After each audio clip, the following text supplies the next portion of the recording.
Thank you Subodh भाई, thank you. येतोय आवाज?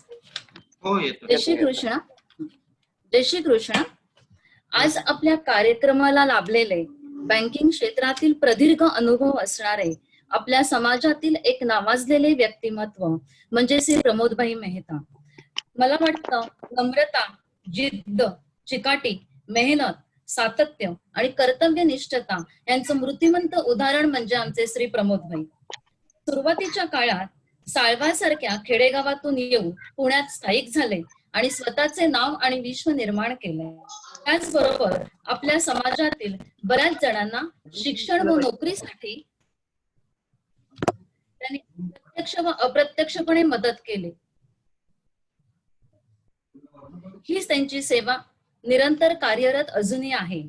त्यांच्या बँकिंग करिअर बद्दल बोलायचं झालं तर सारस्वत बँक, सद्गुरू सहकारी बँक, जनसेवा बँक आणि महेश बँक येथे जनरल मॅनेजर पर्यंतची उच्च पदे त्यांनी भूषवली आहेत. नुकतीच त्यांनी आपल्या सक्सेसफुल बँकिंग करिअर मधून रिटायरमेंट घेतली असली तरी ते आजही 30 बँकर्सना लेक्चर देतात. तसेच consultancy for rehabilitation of banks and society हे कार्यही त्यांचे निरंतर चालू आहेच. या सर्वांसोबत त्यांचा लिखाण आणि कविता करणे हा छंद ते आवडीने जोपासतात. त्यांचे लेखन कौशल्य तर खूप वाखाणण्यासारखे आहे. तेवढाच ते मूव्हीज, म्युझिक आणि पॉलिटिक्स मध्ये रस घेतात. हौशीने पर्यटनही करतात. ह्या सगळ्या प्रवासात त्यांना खंबीरपणे साथ दिली आहे ती सदा हसतमुख असणाऱ्या सौ पवना भाभींनी. त्यांच्या दोन्ही मुली मित्रा व अक्षता आपले करिअर सांभाळून एक भारतात तर एक अमेरिकेत स्थिरावलेले आहेत. आजही ते नवीन टेक्नॉलॉजी, ट्रेंड्स इझिली शिकतात असे बहुआयामी व्यक्तिमत्व. आज आपल्याशी ते कम्युनिकेशन स्किल म्हणजेच माणसाने माणसाशी संवाद कसा साधावा या महत्वाच्या विषयावर विचार मांडतील, ज्याची ह्या डिजिटल वर्ल्ड मध्ये नितांत गरज आहे. आत्ताच्या काळात पालकांचा मुलांशी, मुलांचा शिक्षकांशी, शिक्षकांचा विद्यार्थ्यांशी, मित्रमैत्रिणींचा संवादच हरवला आहे. मी खात्रीशीररित्या नक्की सांगते, आज प्रमोदभाई आपल्या समाजामध्ये विश्वासाचा, प्रेमाचा आणि बंधुभावाचा संवाद घडतील. चला तर मग आपण आता प्रमोदभाईंच्या विचारातून कम्युनिकेशन स्किलचा आनंद घेऊया.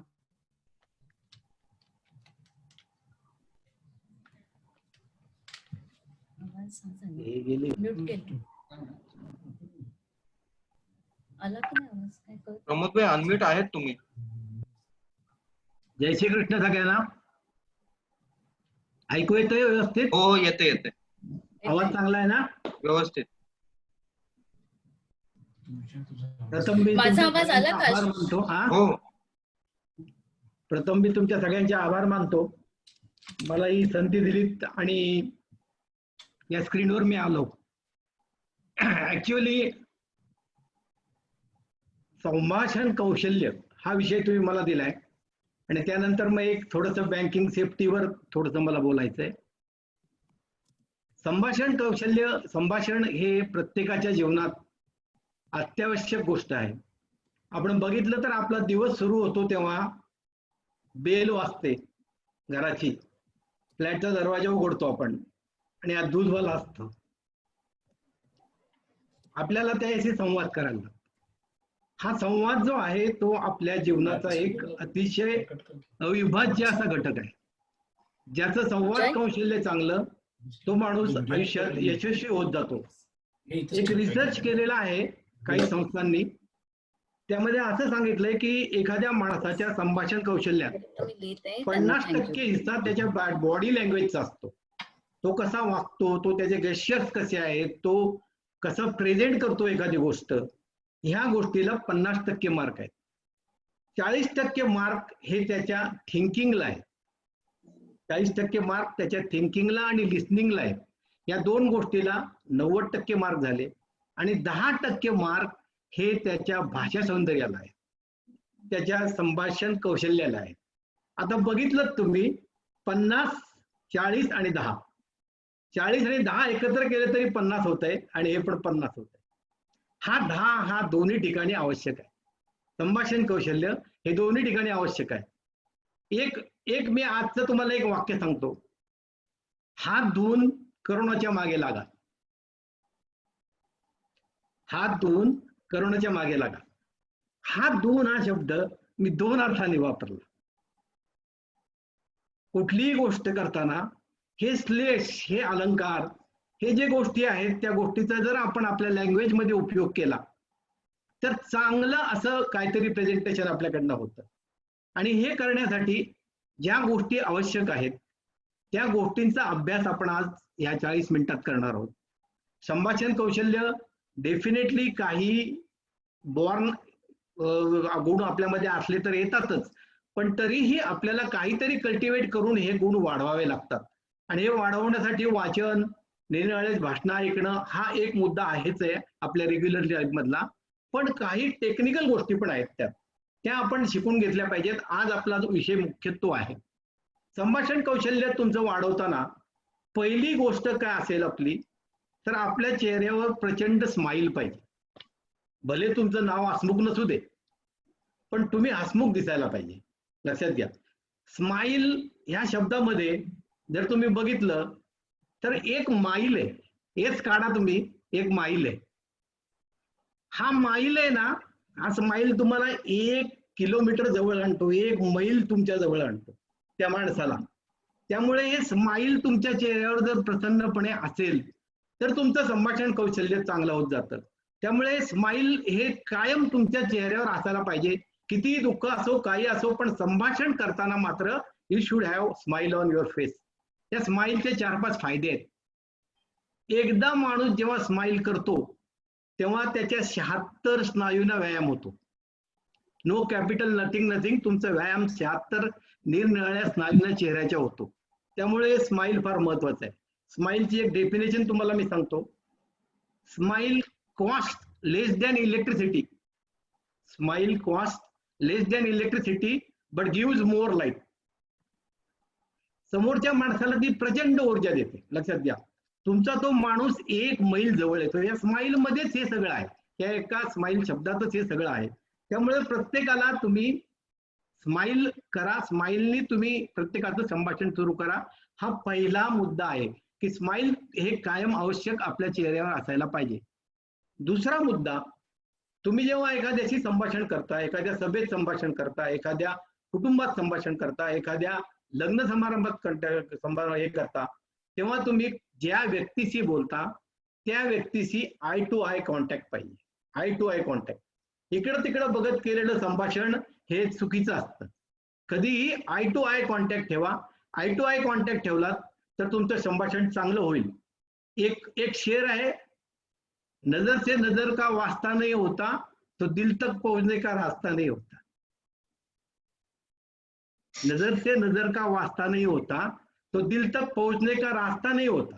हे जे स्माईल आहे, हे जे तुमचं आहे ते तुम्हाला त्याच्या हृदयापर्यंत नेतं.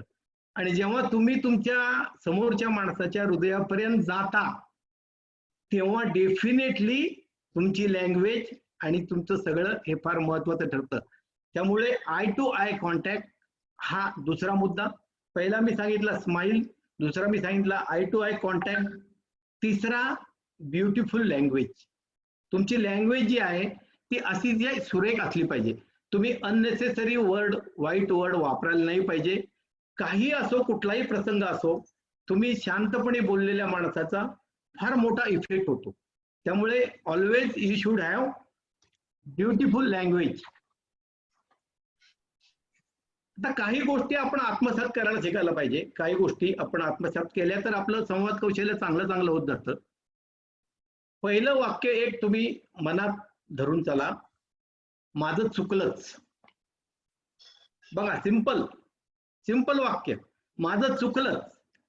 हे बोलायला अवघड असतं आपल्याला, पण सगळे क्लेश मिटवतं ते.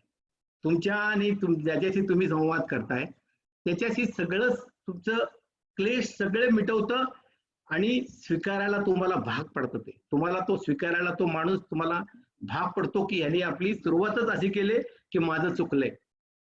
आणखीन एक वाक्य तुम्हाला मी सांगतो, मला माफ करा. सिंपल वाक्य, उगा जॅन्जेटिक वर्डिंग नाही. जर मी उद्या सांगितलं असं की एखाद्याला की बाबा प्रतिवता या शब्दावर तू निबंध लिह, तर तो माणसं लिहितील प्रतिवता म्हणजे पतीला कायम सेवा देणारी, पतीला सगळं करणारी, हे करणारी, असं सगळं लिहितील. पण एक वाक्य तुम्ही भाऊबंधन नाटकातलं आठवा, प्रतिवतेची पुण्याई पातकी पुरुषाला परमोच्चपदी पोहोचवते.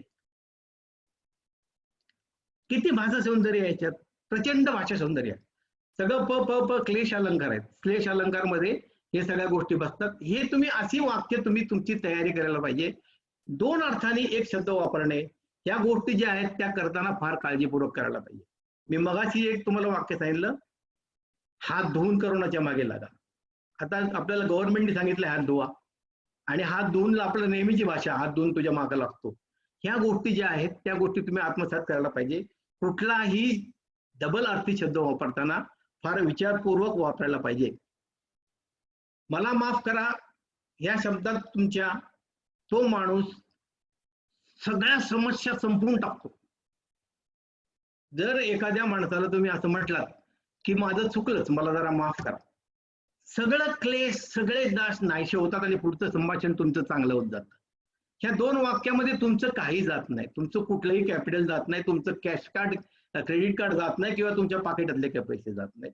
फक्त शब्द जातात, फक्त शब्द जातात. हे संभाषण कौशल्य आहे. हे तुम्हाला आत्मसात करायला पाहिजे की मला माफ करा. या सिंपल गोष्टी आहेत.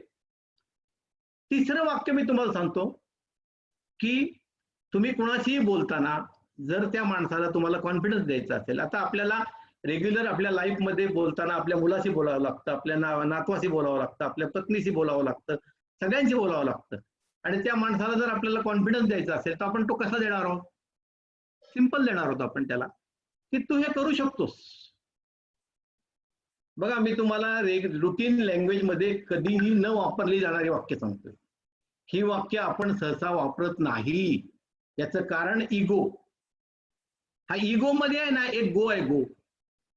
ज्याच्याकडे इगो आहे तो गेला, लक्षात घ्या. ह्या इगो मधला ई जर तुम्ही काढला तर एक गो आहे त्यात. तो गो म्हणजे तुम्ही गेला. त्यामुळे तुम्ही हे वाक्य आत्मसात करा की तू हे करू शकतोस, तू हे करू शकतेस. हे जर तुम्ही सिंपल एखाद्या माणसाला बोललात तर त्याला किती आत्मविश्वास वाढेल त्याचा, हा आपण विचार करायला पाहिजे. संभाषण कौशल्य हेच आहे की तुम्ही संभाषण करताय, तुम्ही समोरच्या माणसाला कॉन्फिडन्स देताय की बाबा नाही, तू हे करू शकतोस किंवा तू हे करू शकतेस. एक गोष्ट सांगतो तुम्हाला मी छोटीशी.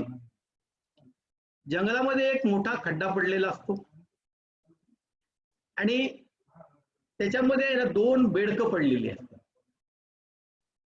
2 बेडकं खाली खड्ड्यात अडकलेली असतात आणि वर अशी जी राऊंड आहे त्याच्यावरती सगळी बेडकं बसलेली असतात आणि ते हसत असतात त्या 2 बेडकांना की बाबा ही अडकली, ठीक आहे, आता वर येऊ शकत नाही कारण बेडूक फार उंच उडी मारू शकत नाही. सगळी ती खाली अडकलेली बेडकं सारखा प्रयत्न करत असतात वर यायचं, वर यायचं, वर यायचं, पण त्यांना काही जमत नाही. वरचे बेडकं त्याला म्हणतात, अरे तुम्हाला जमणार नाही, हे एवढं उंच तुम्हाला करता येणार नाही. त्यातला एक बेडूक त्यांचं ऐकतो आणि शांत बसतो की आपल्याला कोणतरी वाचवायला येईल आणि आपण यातना हे करू, मोकळे होऊ. दुसरा बेडूक मात्र त्याचे प्रयत्न चालूच ठेवतो, शेवटपर्यंत चालू ठेवतो, प्रयत्न करतो आणि तो शेवटी वर टोकावर येतो. आता बाकीचे लोक विचार करायला लागतात, हा वर आला कसा? जेव्हा ते त्याला विचारतात तेव्हा त्याला काहीच सांगता येत नाही. तो सांगतो की मी बहिरा आहे, मला ऐकू येत नाही. लोकांचे जे हे टोमणे असतात ना, त्यासाठी तुम्ही बहिर व्हायला पाहिजे, टोटली बहिर व्हायला पाहिजे. लक्षात घ्या. तो बेडूक का सक्सेसफुल झाला? कारण त्यांनी ती गोष्ट ऐकलीच नाही वरच्या लोकांची. तू करू शकणार नाहीस, तू करशील, तू पडशील, तू ह्या गोष्टी त्यांनी ऐकल्याच नाहीत. निगेटिव्ह गोष्टी ऐकल्याच नाहीत. सगळ्या पॉझिटिव्ह गोष्टी त्याला बहिरा असल्यामुळे काय ऐकूच आलं नाही, त्यामुळे तो त्याचा प्रयत्न करत राहिला, तो वर पोचला. जीवनामध्ये हे आपण शिकायला पाहिजे की कानाडोळा करणं. जगातल्या 90% गोष्टीकडे तुम्ही कानाडोळा केलात तर तुमच्या संभाषण कौशल्याला फार मदत होते. कानाडोळा करत चला. तुम्ही तुमचे दोष आहेत, दुसऱ्यांचे दोष आहेत, त्यांच्याकडे कानाडोळा करून त्याच्याशी बोलत जा, तर तुमची कामं सक्सेसफुल होतील, अदरवाईज होणार नाहीत. लक्षात घ्या, करिअरमध्ये फार महत्वाचं आहे की आपण अनेक गोष्टीकडे कानाडोळा करायला शिकायला पाहिजे. जसं आपण आपल्या घरात आपल्या पत्नीच्या काय वाक्य असतात त्याच्याकडे कानाडोळा करतो की नाही, तर असा कानाडोळा करायला शिकत चला. चौथं वाक्य मी तुम्हाला देतो की माझा तुझ्यावर विश्वास आहे. कुठलीही कम्युनिकेशन करताना, कुठलंही कम्युनिकेशन करताना हे वाक्य जर तुम्ही समोरच्या माणसाच्या तोंडावर फेकलं की माझा तुझ्यावर विश्वास आहे, तर त्याला त्याच्या जबाबदारीची जाणीव होते. त्याला त्याच्या जबाबदारीची जाणीव होते आणि तो त्या विश्वासाला पात्र ठरायचा प्रयत्न करायला लागतो. म्हणजे समोरच्या माणसाचं आत्मविश्वास वाढवणारं वाक्य की माझा तुझ्यावर विश्वास आहे, हे एक आपल्या संभाषणामध्ये आपण सतत आणायला पाहिजे. एकदा मी अमेरिकेला गेलो होतो मुलीकडे.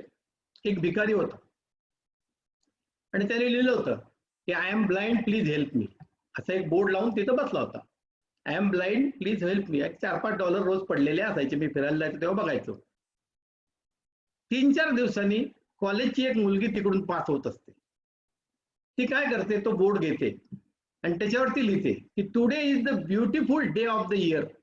Today is the beautiful day of the year but I can't see it. मगाशी त्यांनी काय लिहिलं होतं की I am blind please help me. हेच त्या मुलीने लिहिलं. काय लिहिलं की today is the beautiful day of the year and I can't see it. दोन्ही वाक्य सारखीच, दोघांचा अर्थ तोच. दुसऱ्या दिवशीपासून तिथे $50 पडायला लागले. संभाषणाची जादू आहे ही. संभाषणाची जादू आहे. तुम्ही हे वाक्य जर अशा प्रकारे मांडलं तर त्याचा फरक पडतो. डेफिनेटली फरक पडतो. की तिने तेच वाक्य लिहिलंय, काही फरक नाही केला, फक्त त्याला अलंकारिक भाषा दिली, त्यामुळे तो बदलला. संभाषणचं सूर बदलला, सगळं बदललं आणि त्याला हवे तेवढं हे मिळायला लागलं, काय रिस्पॉन्स मिळायला लागला आणि त्याला पैसे मिळायला लागले. त्यामुळे ह्या गोष्टी करायला शिका. आणि लास्ट वाक्य की मला तुझा अभिमान आहे. सिंपल सिंपल वाक्य, मला तुझा अभिमान आहे. कुठल्याही माणसाला त्याच्या पाठीवर दिलेली थाप ही कायम लक्षात राहते. कुठल्याही गोष्टीत असो, तुम्ही कायम थाप मारून त्याला पुढे न्यायला पाहिजे. आणि तुम्ही हे वाक्य करायला पाहिजे, हे कौतुक आहे ना, हे कौतुक हे मनभर मात चढवतं माणसाच्या अंगावर आणि हे करायला आपलं काहीच जात नाही. मी मगाशी सांगितल्याप्रमाणे आपल्या वॉलेटला आपल्याला हात लावायला लागत नाही, कशालाही हात लावायला लागत नाही. आपल्याला फक्त 2 शब्द बोलायला लागतात. त्यामुळे मला तुझा अभिमान आहे हे वाक्य तुम्ही सतत बोलायला पाहिजे. आणि ही जर 5-6 वाक्य आपण आपल्या संभाषणात आणली तर डेफिनेटली तुमचा संभाषण कौशल्याचा फार मोठा इम्पॅक्ट होईल. त्याच्यावरती फार मोठं हे होईल, बदल होईल त्यात. ह्या गोष्टी आपण आत्मसात केल्या तर आपण चांगल्या प्रकारे संभाषण करू शकतो. संभाषण करताना आपल्याला फार मोठी लँग्वेज लागते असं काही भानगड नाही आहे. मी तुम्हाला दिलेली वाक्य ही डेली वापरातली साधी वाक्य आहेत. ही जर वाक्य आपण वापरली तर आपल्याला हे करता येतं. आता ह्याच्यावरती मी तुम्हाला थोडंसं टेक्निकली सांगणार आहे. मी एक स्लाइड शो केलाय, तो स्लाइड शो तुम्हाला दाखवणार आहे. कुठे आहे तो?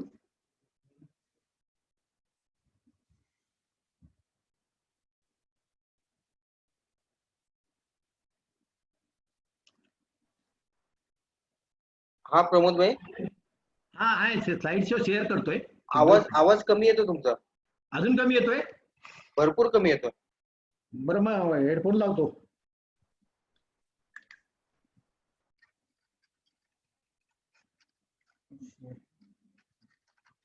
नाही, आपण शेअर करायचं ते ह्याच्यामध्ये शेअर. कुठे आहे? बोला. हा, एक मिनिट मी स्लाइड शेअर करतो. हो, तुम्ही माझं शेअर स्क्रीन शेअरिंग डिसेबल केलंय. बोला आता. हा, ओके ओके, एक मिनिट. हा, disabled participant screen sharing. Host has disabled participant screen sharing असं येते. आता करा.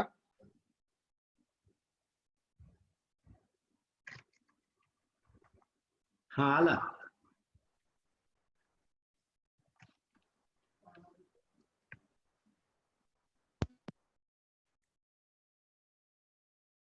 स्क्रीन शेअर आला तुमच्याकडे? दिसतंय आता ओके?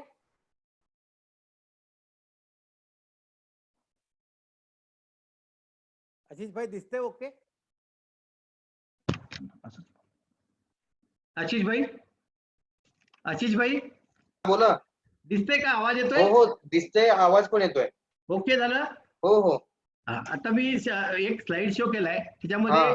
आपल्या कम्युनिकेशन स्किल मधल्या काही टेक्निकल गोष्टी आहेत की कम्युनिकेशन हे कुठल्या प्रकारचं असतं. कम्युनिकेशन ऑलवेज दोन प्रकारचं असतं. एक व्हर्बल कम्युनिकेशन म्हणजे आपण जे डेली भाषेत बोलतो, 1 to 1 बोलतो, 1 to मीटिंगला बोलतो, सगळ्यांना बोलतो, दॅट इज व्हर्बल कम्युनिकेशन. तुम्ही वर्ब वापरता, मराठी भाषेत वर्ब म्हणजे तो वर्ब म्हणजे शब्द, शब्द तुम्ही वापरता आणि त्यांनी तुमचं हे करता, शेअरिंग करता, दॅट इज व्हर्बल कम्युनिकेशन. दुसरं जे कम्युनिकेशन आहे त्याला आपण नॉन व्हर्बल कम्युनिकेशन म्हणतो. नॉन व्हर्बल कम्युनिकेशन हे मोस्टली सगळ्या कॉर्पोरेटमध्ये वापरलं जातं, सगळीकडे वापरलं जातं. तुम्ही बघितलं तर तुम्ही एखाद वेळेस तुमच्या मिसेसच्या वाढदिवसाला काही गिफ्ट आणायला विसरला, मिसेस फक्त गप्प राहते. मान्य आहे का? मिसेस फक्त गप्प राहते. That is she is communicating non verbally. ते नॉन व्हर्बली तुमच्याशी कॉन्टॅक्ट करते की बा नाही तुम्ही माझा विसरला या दिवसभर ती तुमच्याशी बोलत नाही. That is non verbal communication. काही शब्द वापरत नाही पण बॉडी लँग्वेजनी तिचा तो राग दिसत असतो.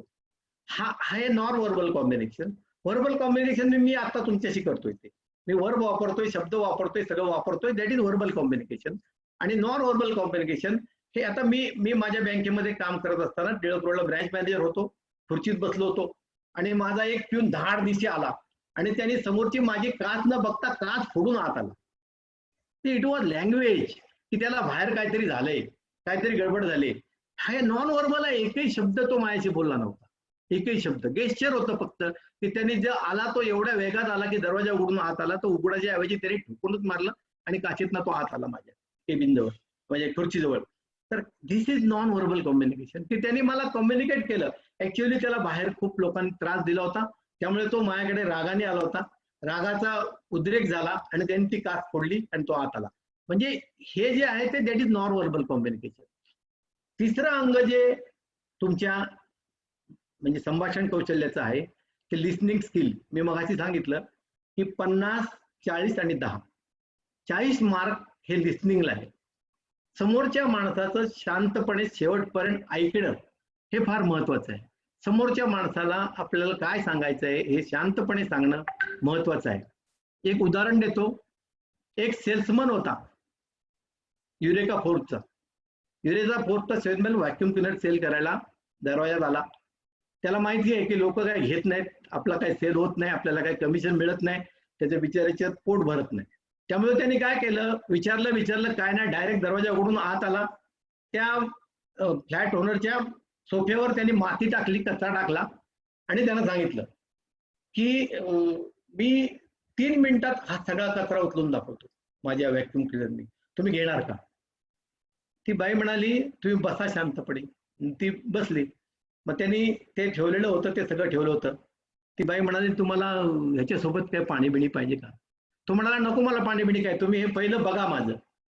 ती म्हटली माझ्या घरातली लाईट गेली, तुम्ही मला डेमो नाही देऊ शकणार. लक्षात घ्या कम्युनिकेशन गॅप किती आहे बघा ह्याच्यात. तो माणूस काही न विचारता काही न करता घरात घुसला. त्याने टेबलावर ऍक्च्युअली जे उदाहरण आहे त्यामध्ये गाईचं शेण टाकलं असं आहे. मी तुम्हाला कचरा सांगितला, गाईचं शेण टाकलं. त्या बाईने त्याला विचारलं याच्यासोबत काय तुम्हाला टोमॅटो सॉस देऊ का खायला? कारण त्यांनी असं सांगितलं होतं की जर मी हा कचरा 3 मिनिटात साफ नाही केला तर मी तो सगळा खाईन. म्हणजे त्याला कॉन्फिडन्स होता की आपलं मशीन चांगलं आहे, पण communication was wrong, totally wrong. त्याला काही करता आलं नाही. लक्षात घ्या त्याला काही विकता आलं नाही. कम्युनिकेशन करताना तुम्ही पूर्णपणे लिसनिंग स्किल लक्षात ठेवूनच काम करायला पाहिजे. त्या मॅडम काय म्हणतात आपण कशाला आलोय, कशासाठी आलोय, सगळे एटिकेट पाळूनच तुम्ही ते करायला पाहिजे. ह्याला 40 मार्क आहेत. त्यामुळे ते तुमचं त्याचं सगळं चुकलं. आणि चौथं जे स्किल आहे दॅट इज लँग्वेज स्किल. तुमची लँग्वेज तुम्ही अतिशय पॉश ठेवायला पाहिजे, चांगली वापरायला पाहिजे. मी असं नाही म्हणत की तुम्ही अतिशय चांगले शब्द वापरले पाहिजेत किंवा तुम्ही अलंकारिक भाषेत बोललं पाहिजे, पण तुमची भाषा ही नेहमी चांगली पोलाईट पाहिजे. तर तुम्हाला मी एक वाक्य सांगतो, भाऊबंधन नाटकातलंच आहे ते, की मग अशी प्रतिवतीची पुण्याई पातकी पुरुषाला परमोच्चपदी सांगितलं. आता मी तुम्हाला सांगतो, हे शब्द जे आहेत ना आपले जे संभाषणामधले, हा शब्द हा फार मोठा बाण आहे, फार मोठा बाण. हा जिथून सुटतो तिथं त्याची काही खूणच राहत नाही, काही खूण नाही राहत. पण तो जिथं जाऊन लागतो ना तिथे जखम होते. पटतंय का? तो जिथं जाऊन लागतो तिकडं जखम होते.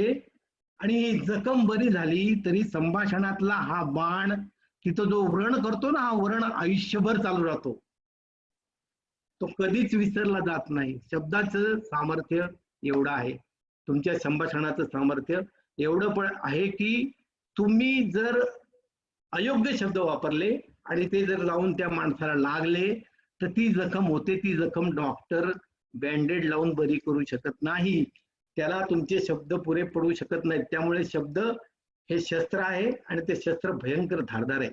तुम्ही व्यवस्थित वापरायला पाहिजे आणि तुमचं संभाषण त्याला तुम्ही वाढवत न्यायला पाहिजे, तर तुमचं संभाषण चांगलं होईल. अदरवाईज तुमचं संभाषण फेल्युअर होत जाईल.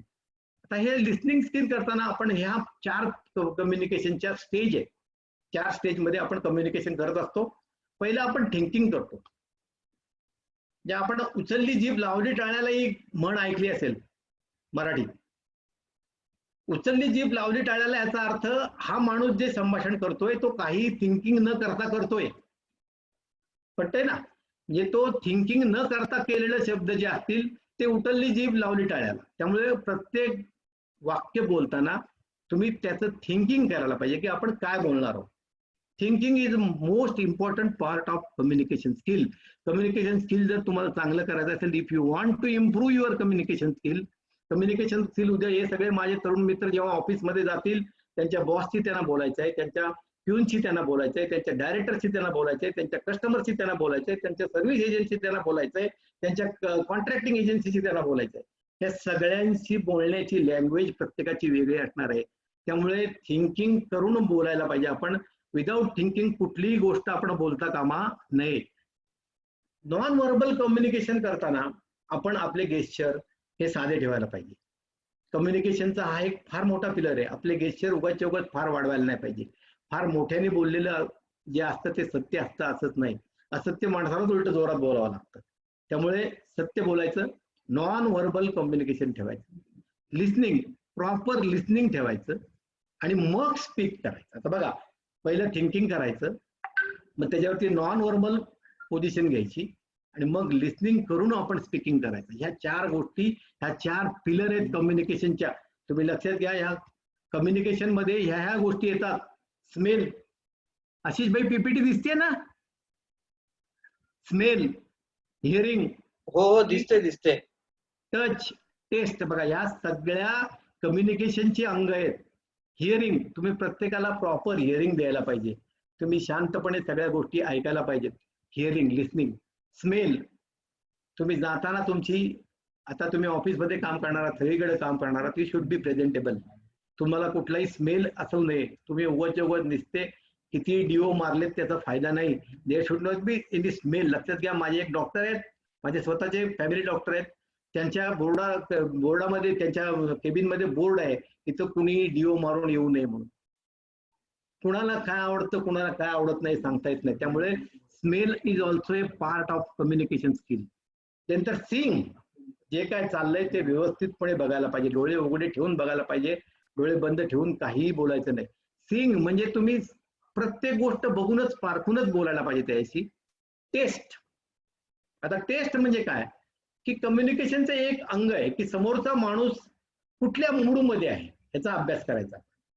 समोरचा माणूस भांडण्याच्या मूडमध्ये आहे, समोरचा माणूस शांत मूडमध्ये आहे, समोरचा माणूस आपल्याला काम देण्याच्या मूडमध्ये आहे, समोरचा माणूस आपल्याला झापायच्या मूडमध्ये आहे. ह्या त्याचा मूड ओळखून तुम्ही ती टेस्ट तुम्ही डेव्हलप करायला पाहिजे की बाबा ह्याचा मूड कुठला आहे, की हा mood, you have to mould your yourself in that. Mood मोडमध्ये तुम्हाला, त्याच्यामध्ये तुम्हाला जायला पाहिजे. जर तुम्ही त्यात गेलात तर तुम्ही सक्सेसफुल कम्युनिकेटर व्हाल, otherwise you will not be successful communicator. आणि touch is also a very important feature of communication. समजा एखाद्या ठिकाणी काही वाईट गोष्ट घडली असेल आणि आपण गेलो, तर प्रत्येक वेळी "बाबा फार वाईट झालं, काय करू" असं बोलायचं काही कारण नाही. नुसतं खांद्यावर हात ठेवला ना, दॅट स्पीक्स एव्हरीथिंग. तुमचा हा टच जो आहे त्या टच मध्ये सगळं येतं, लक्षात घ्या. त्यामुळे ही अंग आहेत कम्युनिकेशनची: smell, hearing, seeing, touch and taste. या गोष्टी लक्षात ठेवा. या गोष्टी जर लक्षात ठेवल्या तर आपलं कम्युनिकेशन हे चांगलं होऊ शकतं आणि त्याचा फायदा आपल्याला आयुष्यभर होऊ शकतो. Communication skill is ability to speak language and express information. आता आपण एखादी गोष्ट बोलतो तेव्हा काय करतो? एकतर आर्ग्यू करतो, किंवा एकतर एक्सप्रेस करतो, किंवा एकतर इन्फॉर्म करतो. या 3 गोष्टी करतो, दुसरं काय नाही करत आपण. या 3 गोष्टीसाठी communication skill is very important. तुम्हाला एखादी गोष्ट आर्ग्यू करायची आहे, यू शुड हॅव थिंकिंग. ह्या ज्या मगाशी सांगितलेल्या सगळ्या गोष्टी आहेत त्या सगळ्या लिंकड आहेत. जर थिंकिंग असेल तर you can argue, otherwise you will not be able to argue properly. त्यामुळे कम्युनिकेशन स्किलमध्ये ह्या ॲबिलिटी डेव्हलप करणं हे तुमचं महत्वाचं अंग आहे. तुम्ही ह्या महत्वाच्या गोष्टी करायला पाहिजे की तुमच्या या लँग्वेज स्किल आणि एक्सप्रेशन स्किल या वाढवायला पाहिजेत आणि तुमच्या इन्फॉर्मेशन तुमच्याकडे ज्या आहेत त्या इन्फॉर्मेशन तुम्ही एक्सप्रेसिव्हली समोरच्या माणसाला सांगायला पाहिजे, एक्सप्रेस करायला पाहिजे. जर एक्सप्रेस केल्या तरच त्या एक्सप्रेस होतात, अदरवाईज होत नाहीत. त्यामुळे त्या महत्वाच्या आहेत की ते तुम्ही करायला पाहिजे. त्याच्या मूडशी मॅच करून you to speak. Match the mood हा एक मंत्र आहे कम्युनिकेशन मधला. मॅच द मूड, त्याच्याशी मॅच करायचं आपण. Effective communication skill are crucial element of your career and personal life. सगळ्या गोष्टी आहेत, लक्षात घ्या. Effective communication skill are crucial element in your career and personal life. तुमचं प्रायव्हेट लाईफ असो, पर्सनल लाईफ असो, कुठलंही लाईफ असो, इफेक्टिव्ह करिअर करायची असेल तुम्हाला तरी तुम्हाला हे communication skill is very important. हे तुम्हाला करायला पाहिजे. आता बघा, ह्या गोष्टी करताना आपण आपल्याला करायला पाहिजे की टू एन्श्युअर अंडरस्टँडिंग. तुम्हाला सगळ्या गोष्टीचं अंडरस्टँडिंग पाहिजे. You should have capacity to pursue. एखादी गोष्ट जर एखाद्याकडनं करून घ्यायची असेल तर ती सारखी सारखी परस्यू करायला पाहिजे. असं म्हणतात की एखादी ऍड आपण 7 वेळा ऐकली की आपण ते प्रोडक्ट उगाचच्या उगाच घेतो. हे मार्केटिंग मधलं सत्य आहे. लक्षात घ्या. कम्युनिकेशनचा हे पार्ट आहे की परसू करा. तुम्ही जर परसू केलं तर तुम्हाला त्याचं हे मिळणार. आणि परसू करण्यासाठी what you will require is communication skill. तुमची कम्युनिकेशन स्किल पाहिजे टू गेट इन्फॉर्मेशन. आता कुठल्याही माणसाकडे गेलात आणि समजा एखादी गोष्ट तुम्हाला विकायची आहे तर कम्युनिकेशन स्किलनी तुम्ही विकायची आहे. तुम्ही घरावर जर नजर टाकली, घर हा आरसा असतो, त्या माणसाला काय गरज आहे याचा तुम्ही सहज अंदाज घेऊ शकता आणि त्याप्रमाणे तुमचे प्रॉडक्ट तुम्ही मार्केटिंग मध्ये विकू शकता. त्यामुळे कम्युनिकेशन स्किल करताना या गोष्टी फार महत्वाच्या आहेत. या गोष्टी तुम्ही सांभाळा म्हणजे तुम्हाला आपोआप कम्युनिकेशन तुमचं चांगलं होईल. आता most common ways of communication कुठल्या? स्पीकिंग. मी सांगितलं मगापासून की आपण जे बोलतो that is most common way of speaking. Communication सगळ्यात चांगलं म्हणजे स्पीकिंग व्यवस्थित असावं. रायटिंग स्किल हे प्रत्येकाला असतंच असं नाही. आता हे रायटिंग स्किल जर डेव्हलप करायचं असेल तर तुम्ही तुमच्या भात्यातले शब्द, तुमच्या भात्यातले जे काही आयडियाज असतील त्या आयडिया ह्या सारख्या मनात साचवायला पाहिजे. आता करोनामध्ये काय होतं, आपलं लॉकडाऊन होता. लॉकडाऊन मध्ये मी काय केलं तर मी माझ्या 25 अशा व्यक्तींना पत्र लिहिली की ज्याने माझ्या आयुष्यावर प्रभाव टाकलाय. काय काम नव्हतं आपल्याला, काहीच काम नव्हतं, पण स्पीकिंग बंद झालं होतं, कम्युनिकेशन बंद झालं होतं. कोणाचे कम्युनिकेशन? एकटी मिसेसला काय सांगणार, आज खिचडी कर, वगैरे भात कर, दुसरं काय सांगणार? त्यामुळे रायटिंग हे कॉन्स्टंट आपल्या मनात राहायला पाहिजे. म्हणून मी अशी विशेष पत्र रोज संध्याकाळी एका माणसाला लिहायचो. आता अर्थात लॉकडाऊनमुळे मी ती पोस्ट करू शकलो नाही कारण माझं घर आणि पोस्ट याच्यामध्ये कंटेनमेंट झोन आहे. त्यामुळे ती पोस्ट करू शकलो नाही. आता कुरिअर सुरू झालंय त्यामुळे मी ते आता कुरिअर करणार आहे. माझ्या लहानपणापासूनच्या माझ्या ज्या काही इन्व्हेस्टमेंट असतील, काय कंपन्यांची शेअर्स घेतले असतील, त्या सगळ्यांना मी पत्र तयार केली. सो नाऊ मी रेडी आहे 50 पत्रांनी. माझ्याकडे बंच तयार आहे. रायटिंग स्किल वाढवायला मी केलंय. लक्षात घ्या की मी विसरलो असतो तर रायटिंग स्किल वाढवायला केलं मी हे. त्यामुळे हे तुम्ही कॉन्स्टंट करायला पाहिजे. तुम्ही रोज थोडेसे 4-5 ओळी लिहायला पाहिजे. कविता लिहा असं मी सांगत नाही, 4 ओळी लिहा असं मी सांगत नाही. तुम्ही 4 वाक्य काहीतरी लिहायला पाहिजे. ही सवय तुमची ठेवायला पाहिजे. ही सवय ठेवली तर communication, verbal, non verbal, speaking हे तुम्हाला आपोआप येतंय. पण रायटिंग तुम्हाला डेव्हलप करायचंय. त्यामुळे रायटिंग तुम्ही हे अशा प्रकारे डेव्हलप करू शकता. त्यानंतर व्हिज्युअलायझेशन, कुठल्याही गोष्टीचं व्हिज्युअलायझेशन करणं, that is also one of the communication skill. लक्षात घ्या, कुठलंही कम्युनिकेशन करताना आपण हे करायला पाहिजे की ते समोरच्या माणसाला काय पाहिजे त्याचं व्हिज्युअलाइज करायला पाहिजे. वर्डलेस कम्युनिकेशन आपण करायला पाहिजे त्याची. जर तुम्ही ते व्हिज्युअल केलं तर तुम्हाला चांगलं सक्सेसफुल कम्युनिकेटर होता होईल. You will B communicating nicely with that person. त्यानंतर 50% मार्क असलेला महत्वाचा अंग कम्युनिकेशनचं इज बॉडी लँग्वेज. मी ते एक बारीकचं चित्र काढलंय बघा, त्याच्यावर तुम्हाला कल्पना येते का बघा, त्या दोघांचं भांडण झालंय आणि बॉडी लँग्वेज त्यांची बदलली सगळ्यांची त्या चित्रात. कदाचित दिसत नसेल, छोटंही चित्र ते, पण ही body language is very important. कुठल्याही कॉर्पोरेट ऑफिसमध्ये तुम्ही गेलात तर कधी कुठलीही रिसेप्शनिस्ट, कुठलाही ऑफिसर, कुठलाही ब्रँच मॅनेजर तुम्ही कधी चिडलेला बघणार नाही. लक्षात घ्या, मी माझ्या 40 वर्षाच्या बँकिंग करिअरमध्ये पिऊन सोडून कोणावर कधी चिडलो नाही. तुम्ही चिडलात की सगळं संपलं. It should be silent and expressive. बघा जमतंय का तुम्हाला? It should be silent and expressive. Expressive तर पाहिजे, पण एक्सप्रेस तुम्ही कसं करणार? बॉडी लँग्वेजने करणार. बॉडी लँग्वेजने एक्सप्रेस केलं तर तुम्हाला बॉडी लँग्वेज चांगले मिळेल. एक माझा मित्र होता, आत्ताच जपानला गेला होता. बोटीवर जाता जाताना त्याने ते आंबे नेले होते, हापूस आंबे, रत्नागिरीचे. बोटीमध्ये जाताना मध्येच ते पिकले. त्याचा वास सगळीकडे यायला लागला. वास आल्यामुळे लोकांना कळायला लागलं की इथे काहीतरी आपलं जे वेगळं काहीतरी फळ इथं आहे. लोकांनी ते घेतलं, टेस्टिंग केलं. त्या बोटीचा क्रू जो होता तो क्रू पण त्याला पण तो वास गेला. आता स्मेल, मगाशी मी तुम्हाला कम्युनिकेशन मध्ये स्मेल हा शब्द सांगितला होता. तर तो स्मेल बघून तो क्रू पण त्याच्याकडे आला. त्याने ते बघितलं, त्याचा वास घेतला आणि ते उठून फेकून दिलं समुद्रात.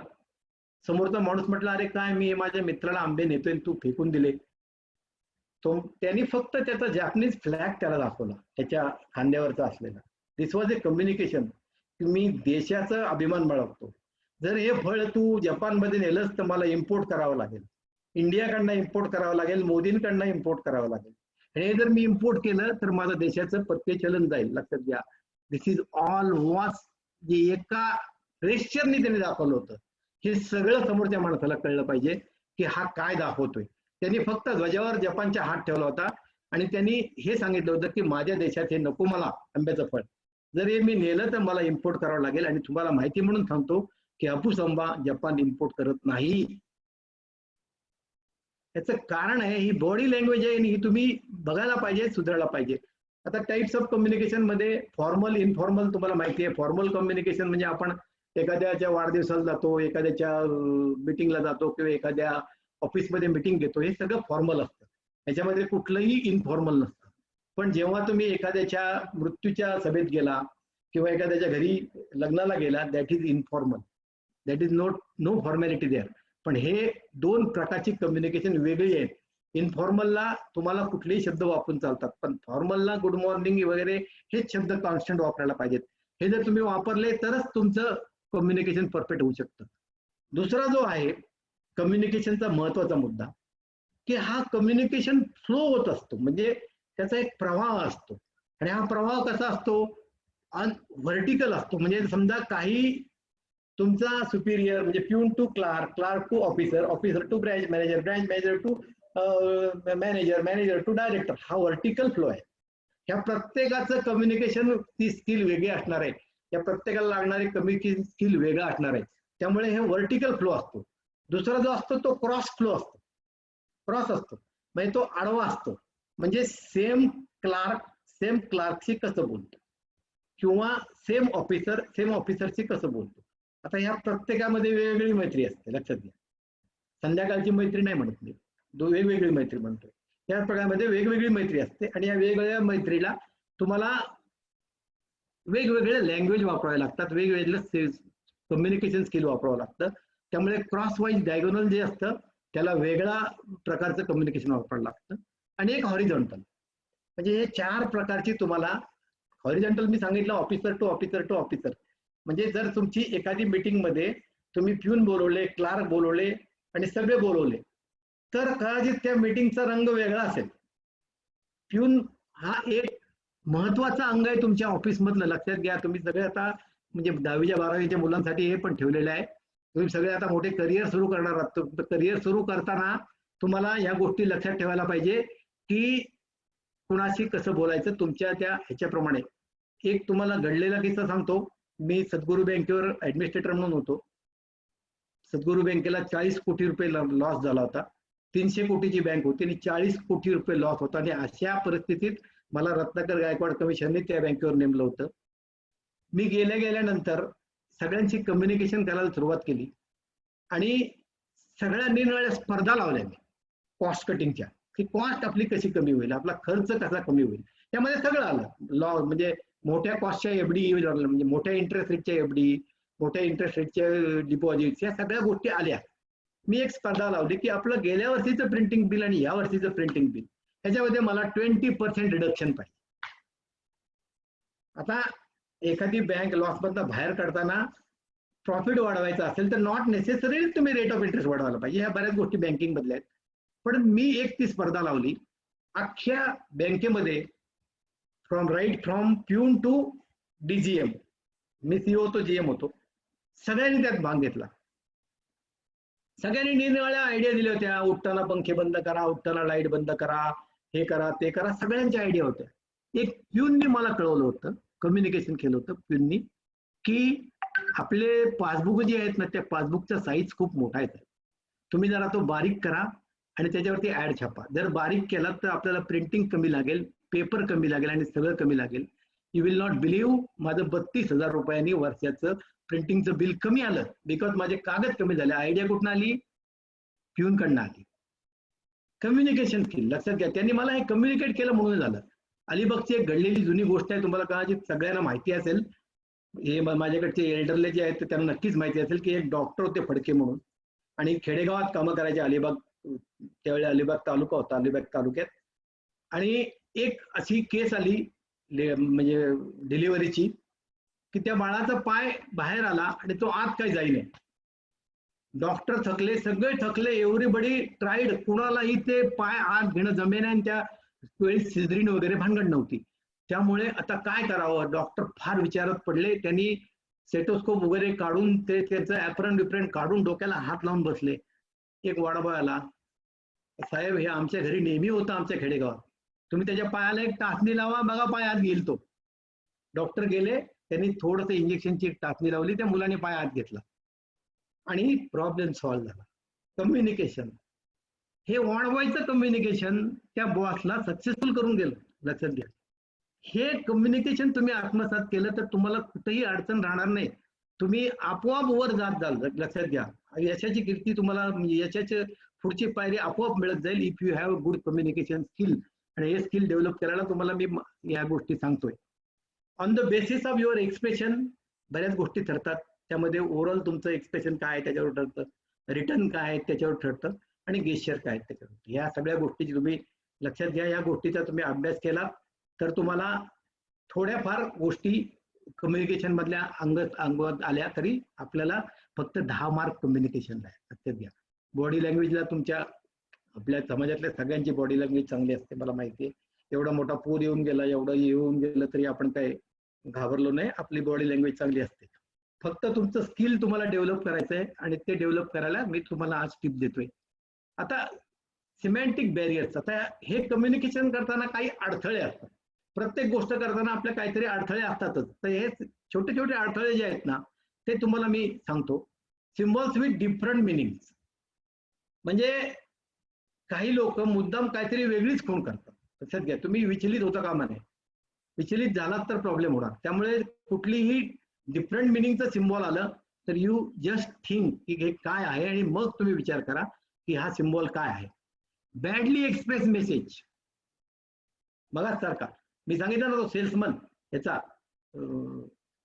युरोका फोर्बचा, तसं badly express message, that was a badly express message, की त्याला ते विकायचं होतं पण त्यांनी ते काय कचरा टाकला आणि काय केलं आणि लाईट गेलेली होती त्याला माहितच नव्हतं. लक्षात घ्या, that is without knowing everything, thinking काय न करता त्यांनी केलेलं होतं. बॅडली एक्सप्रेस मेसेज ही बॅरियर आहे. तर बॅडली एक्सप्रेस मेसेज करू नका. तुमचे जे एक्सप्रेशन्स आहेत ते पूर्ण थिंकिंग करून, गोष्टीचं पूर्ण आकलन करून केल्यावर मगच करा, त्याशिवाय करू नका. फॉल्टी ट्रान्सलेशन, फॉल्टी ट्रान्सलेशन म्हणजे हे जे ट्रान्सलेशन आहे, आता मी तुम्हाला एक वाक्य सांगतो, मराठी वाक्य, मी तुला काहीही सांगणार नाही. सिंपल वाक्य आहे. काय? मी तुला काहीही सांगणार नाही. आता मी हे वाक्य प्रत्येक शब्दावर जोर देऊन बोलतो, तुम्ही मला प्रत्येक वाक्याचा अर्थ वेगळा आहे की नाही सांगा. मी तुला काहीही सांगणार नाही. मी तुला काहीही सांगणार नाही. मी तुला काहीही सांगणार नाही. मी तुला काहीही सांगणार नाही. प्रत्येक वाक्याचा अर्थ वेगळा आहे की नाही? आहे, वेगळा अर्थ आहे. लक्षात घ्या. तुम्ही कुठे जोर देता, कुठे काय करता, दॅट डिसाइड्स युअर कम्युनिकेशन. या कम्युनिकेशन मध्ये हे वाक्य फार महत्वाचं ठरतं. तुम्हाला मी सांगतो की मी तुला काही देणार नाही, हे फार पेटंट कम्युनिकेशन स्किल शिकवताना आमचं वाक्य आहे, की हे वाक्य जर तुम्ही बघितलं तर प्रत्येक शब्दावर जोर दिला की त्याचा अर्थ बदलतोय. लक्षात घ्या. त्यामुळे तुम्हाला कुठं ट्रान्सलेशन कुठं फाल्टी जातं हे तुम्हाला सांगतोय, की ह्या गोष्टी आपण शिकायला पाहिजे, की मी तुला काही देणार नाही हे कायम डोक्यात ठेवा, की ह्यातला प्रत्येक शब्द महत्वाचा. ह्या प्रत्येक शब्दावर जोर दिला तर गोष्टी वेगळ्या होणार आहेत. त्यामुळे तुम्ही कुठं जोर द्यायचा, कुठं कमी द्यायचा, हे कम्युनिकेशनचं फार महत्वाचं स्किल शिकून घ्या. तुम्हाला मी सांगतो की कुठल्याही गोष्टीवर भर द्यायचा असेल तर कम्युनिकेशन करताना या गोष्टी आपण करायला पाहिजेत, आणि त्या केल्या तर तुम्हाला हे होतं, बऱ्याच गोष्टी शिकता येतात. तर फॉल्टी ट्रान्सलेशन आपण अवॉइड करायला पाहिजे. अनक्लॅरिफाईड अजम्पशन, समोरचा माणसाविषयी अनक्लॅरिफाईड अजम्पशन करू नका कुठल्याही माणसाचं कम्युनिकेशन करताना. की कुठलाही समोरचा माणूस, मी कोल्हापूरला ब्रँच मॅनेजर होतो, पहिल्या दिवशी एक शेतकरी लेंगा शर्ट घातलेला, साधी एक छोटीशी पिशवी पांढरी घेतलेली, बँकेत आला आणि बसला. आता पहिला दिवस होता, मला वाटलं काय कुठतरी शेतकरी आपला आला असेल गव्हर्नमेंटची मदत मिळण्यासाठी अकाउंट काढायला. मी काय केबिन मधनं हल्लो नाही, मी केबिन मध्येच बसलो. थोड्या वेळाने माझा ऑफिसर माझ्याकडे आला आणि मला म्हटला, साहेब त्यांनी आपल्याला 5 लाखाचं डिपॉझिट दिलं. किती? 5 लाखाचं डिपॉझिट दिलं. It was my mistake. Unclarified assumption होतं माझं, की हा साधा माणूस साधी पॅन्ट शर्ट लेंगा शर्ट घातलेला काय देणार आहे बँकेला, कामाच देणार आहे, दुसरं काय देणार आहे. पण it was a faulty assumption. आणि त्यानंतर मी कोल्हापूरमध्ये जवळजवळ 2 वर्ष होतो. पहिल्यांदा सुटाबुटातल्या माणसाचं स्वागत नाही करायचो, लेंगा शर्ट घातलेल्या माणसाचं स्वागत करायचो. लक्षात घ्या. त्यामुळे माझं that assumption was very wrong. त्यामुळे कुणाच्या विषयी कुठलंही अजम्पशन करू नका. कुठलाही माणूस कितीही चांगला असू शकतो, त्यामुळे तुम्ही अजिबात हे करू नका, की अजम्पशन करू नका. ही कोलगेट कंपनी आहे ना, कोलगेट कंपनी मार्केटमध्ये नंबर 1 ला होती टूथपेस्टला आणि अजूनही आहे. ह्या कोलगेट कंपनीला जेव्हा क्लोजअपची कॉम्पिटिशन आली, क्लोजअपची जेव्हा कॉम्पिटिशन आली तेव्हा कोलगेटचा सेल 20% कमी झाला. 20% नवीन प्रॉडक्ट आल्यामुळे सेल कमी झाला. माझ्यासारखीच कोलगेटच्या एमडीनी स्पर्धा लावली, की आम्हाला सांगा तुम्ही की हा सेल माझा कसा परत त्या लेवलला येईल, I can compete with other हे क्लोजअप. त्यामुळे त्यांनी अशीच कॉम्पिटिशन लावली आणि ती पण कॉम्पिटिशन त्यांच्या प्यूननी जिंकली होती. त्या प्यूननी येऊन एमडीला सांगितलं की आपल्या कोलगेटचा जो डिस्पेन्सरचा हे आहे ना, राऊंड होल जिथून पेस्ट बाहेर पडते, तो जरा मोठा करा, आपोआप कन्झम्पशन वाढेल. तो कंपनीने मोठा केला, कंपनीचा सेल दुसऱ्या महिन्यात 5% वाढला. आणखीन थोडा मोठा केला, 10% वाढला. आपण फुलिश झालो, पण त्या प्यूनच्या आयडिया क्लिक झाल्या. लक्षात घ्या. त्यामुळे अनक्लॅरिफाईड अजम्पशन करू नका. कुठलाही माणूस कुठलीही आयडिया, ब्रिलियंट आयडिया तुम्हाला देऊ शकतो. त्यामुळे ह्या गोष्टी करू नका. ह्या कम्युनिकेशन मधनं येणाऱ्या गोष्टी आहेत, ह्या तुम्ही बोललात तरच तुम्हाला मिळणार आहेत, नाही तर मिळणार नाहीत. लक्षात घ्या. काही वेळा काही गोष्टी अशा असतात की जे अजम्पशनवर जाऊन चालत नाही. अमेरिकेमध्ये एक फॅक्टरी होती, त्या फॅक्टरीवर बोर्ड होता की 750th डे ऑफ स्ट्राईक, 750वा दिवस स्ट्राईकचा. मी बघितलं 750 दिवस स्ट्राईक चाललाय म्हणजे काय चाललंय इथे. म्हणून मी आत गेलो तर आत ती शूजची फॅक्टरी होती. फक्त उजव्या पायाचं शूज मॅन्युफॅक्चरिंग चाललं होतं, फक्त उजव्या पायाचं शूज मॅन्युफॅक्चरिंग. मी तिथल्या एकाला विचारलं की बाबा काय तुम्ही एकाच याचे शूज का करताय. तो म्हटलं आमचा पगार मालक वाढवत नाही, आम्ही भांडत मिंडत नाही, आम्ही आमचं कम्युनिकेशन असं ठेवलंय की हे मी एका पायाचे करत राहणार, ज्या दिवशी तो माझा पगार वाढवेल तेव्हाच दुसरी पेअर काढणार. लक्षात घ्या, this was a way of communication. आपल्यासारखं कुणाचं लीडर बिडर घेऊन भांडले नाहीत ते. त्यांनी काय केलं, प्रोडक्शन चालूच ठेवलं, प्रोडक्शन बंद नाही केलं. एका पायाचेच काढत बसले, दुसऱ्या पायाचे मी जेव्हा माझा मालक पगार वाढेल तेव्हा मी काढेल. This was the way of communication. Leader नको त्याला युनियन लीडर नको ते. त्यांनी हे कम्युनिकेशन मालकाशी केलं आणि त्यांना 2 वर्षांनी का होईना तर डेफिनेटली फायदा मिळाला असेल. मला माहित नाही काय झालं ते, पण मग त्यांनी तो डावा पायाचा शूज काढायला सुरुवात केली असेल. उजवा पायाचा झालाच होता, डाव्या पायाचा केला असेल आणि मग त्यांना त्यांचे पैसे मिळाले असतील. त्यामुळे unclarified assumption is a very important assumption in communication skill. आणि स्पेशलिस्ट लँग्वेज, स्पेशलिस्ट लँग्वेज जिथं पाहिजे तिथं वापरायची, अननेसेसरी स्पेशलिस्ट लँग्वेज वापरायची नाही. त्यामध्ये मी मगाशी सांगितलं तसं इगो होतं. You should not use unnecessary language. म्हणजे फार मोठी लँग्वेज वापरून तुम्ही फार मोठे होत असं नाही. याला फक्त 10 मार्क आहेत, 50, 40 आणि 10. कम्युनिकेशनला फक्त 10 मार्क आहेत. त्यामुळे फार मोठी लँग्वेज वापरायचं कारण नाही. बोर नाही ना होत, काय कळणार नाही. Barriers in Superior. आता याच्यामध्ये बॅरियर्स असतात, काही अडथळे असतात. अडथळे असल्यामुळे ह्या अडथळ्यांना आपण पार करून आपलं कम्युनिकेशन पुढे न्यायचं असतं. की ऍटिट्यूड ऑफ सुपरवायझर. काही सुपरवायझर फार खडूस असतात. म्हणजे खडूस हाच शब्द असतो त्याला, की खडूस म्हणजे त्याला काय नाही, उगाच उगाच झापतच राहायचं. किती प्रोडक्शन करो काही करो झापतच राहायचं. हा ऍटिट्यूड आहे ना, हा ऍटिट्यूड हा इंग्लिश डिक्शनरीमध्ये एकच असा शब्द आहे की ज्याच्या अल्फाबेटची बेरीज केली तर ती 100 होते. नॉलेजची नाही होत, स्किलची नाही होत. तुमच्या कुठल्याही तुम्ही आपल्या पर्सनॅलिटी रिलेटेड प्रश्न शब्द काढा, त्यांची कुणाची 100 बेरीज होत नाही. पण ह्याची जर ए ला 1, टी ला 21, 22 काय येईल तो, ह्याची जर बेरीज केली तर ती 100 येते. आणि हा इंग्लिश ऑक्सफर्ड डिक्शनरीमध्ये एकच शब्द आहे की ज्याची बेरीज 100 येते.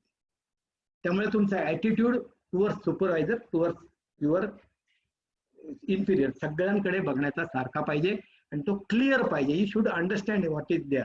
क्लिअर ऍटिट्यूडनीच तुम्ही काम करायला पाहिजे.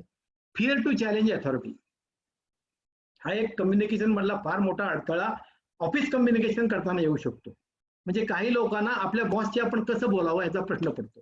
मग ते कधीच बोलत नाही. कायम असे काही ऑफिसमध्ये क्लार्क असतात की जे कधी शब्दच बोलत नाही. मान खाली ती खाली, त्याला असं उचलावं लागतं तर ते उठतात, नाही तर उठत नाही. डबा खायला चल म्हटलं तरी पण ते 5 मिनिटं घेतात, शांतपणे येतात. तर ही जी फिअर टू चॅलेंज अथॉरिटी आहे ती मनातनं काढून टाका. कुठल्याही गोष्टीला फिअर मनात ठेवू नका. You can challenge anybody. तुम्ही कोणाला चॅलेंज केलं म्हणून तुम्ही दोषी होत नाही, पण चॅलेंज करताना यू शुड थिंक की तुम्ही बरोबर आहात. तरच तुम्ही ही फिअर जर मनातनं काढून टाकली तर तुमचं कम्युनिकेशन प्रॉपर होईल. अदरवाईज तुम्ही मान खाली घेऊन फक्त डाटा एंट्री करत बसा. त्यामुळे don't do that. You always have courage to speak with your authority. तुमच्याकडे ते स्पीक करायला तुमच्याकडे ते शब्द पाहिजेत, ते नॉलेज पाहिजे आणि ते थिंकिंग पाहिजे. You should challenge your authority. Lack of time. Hello, हा,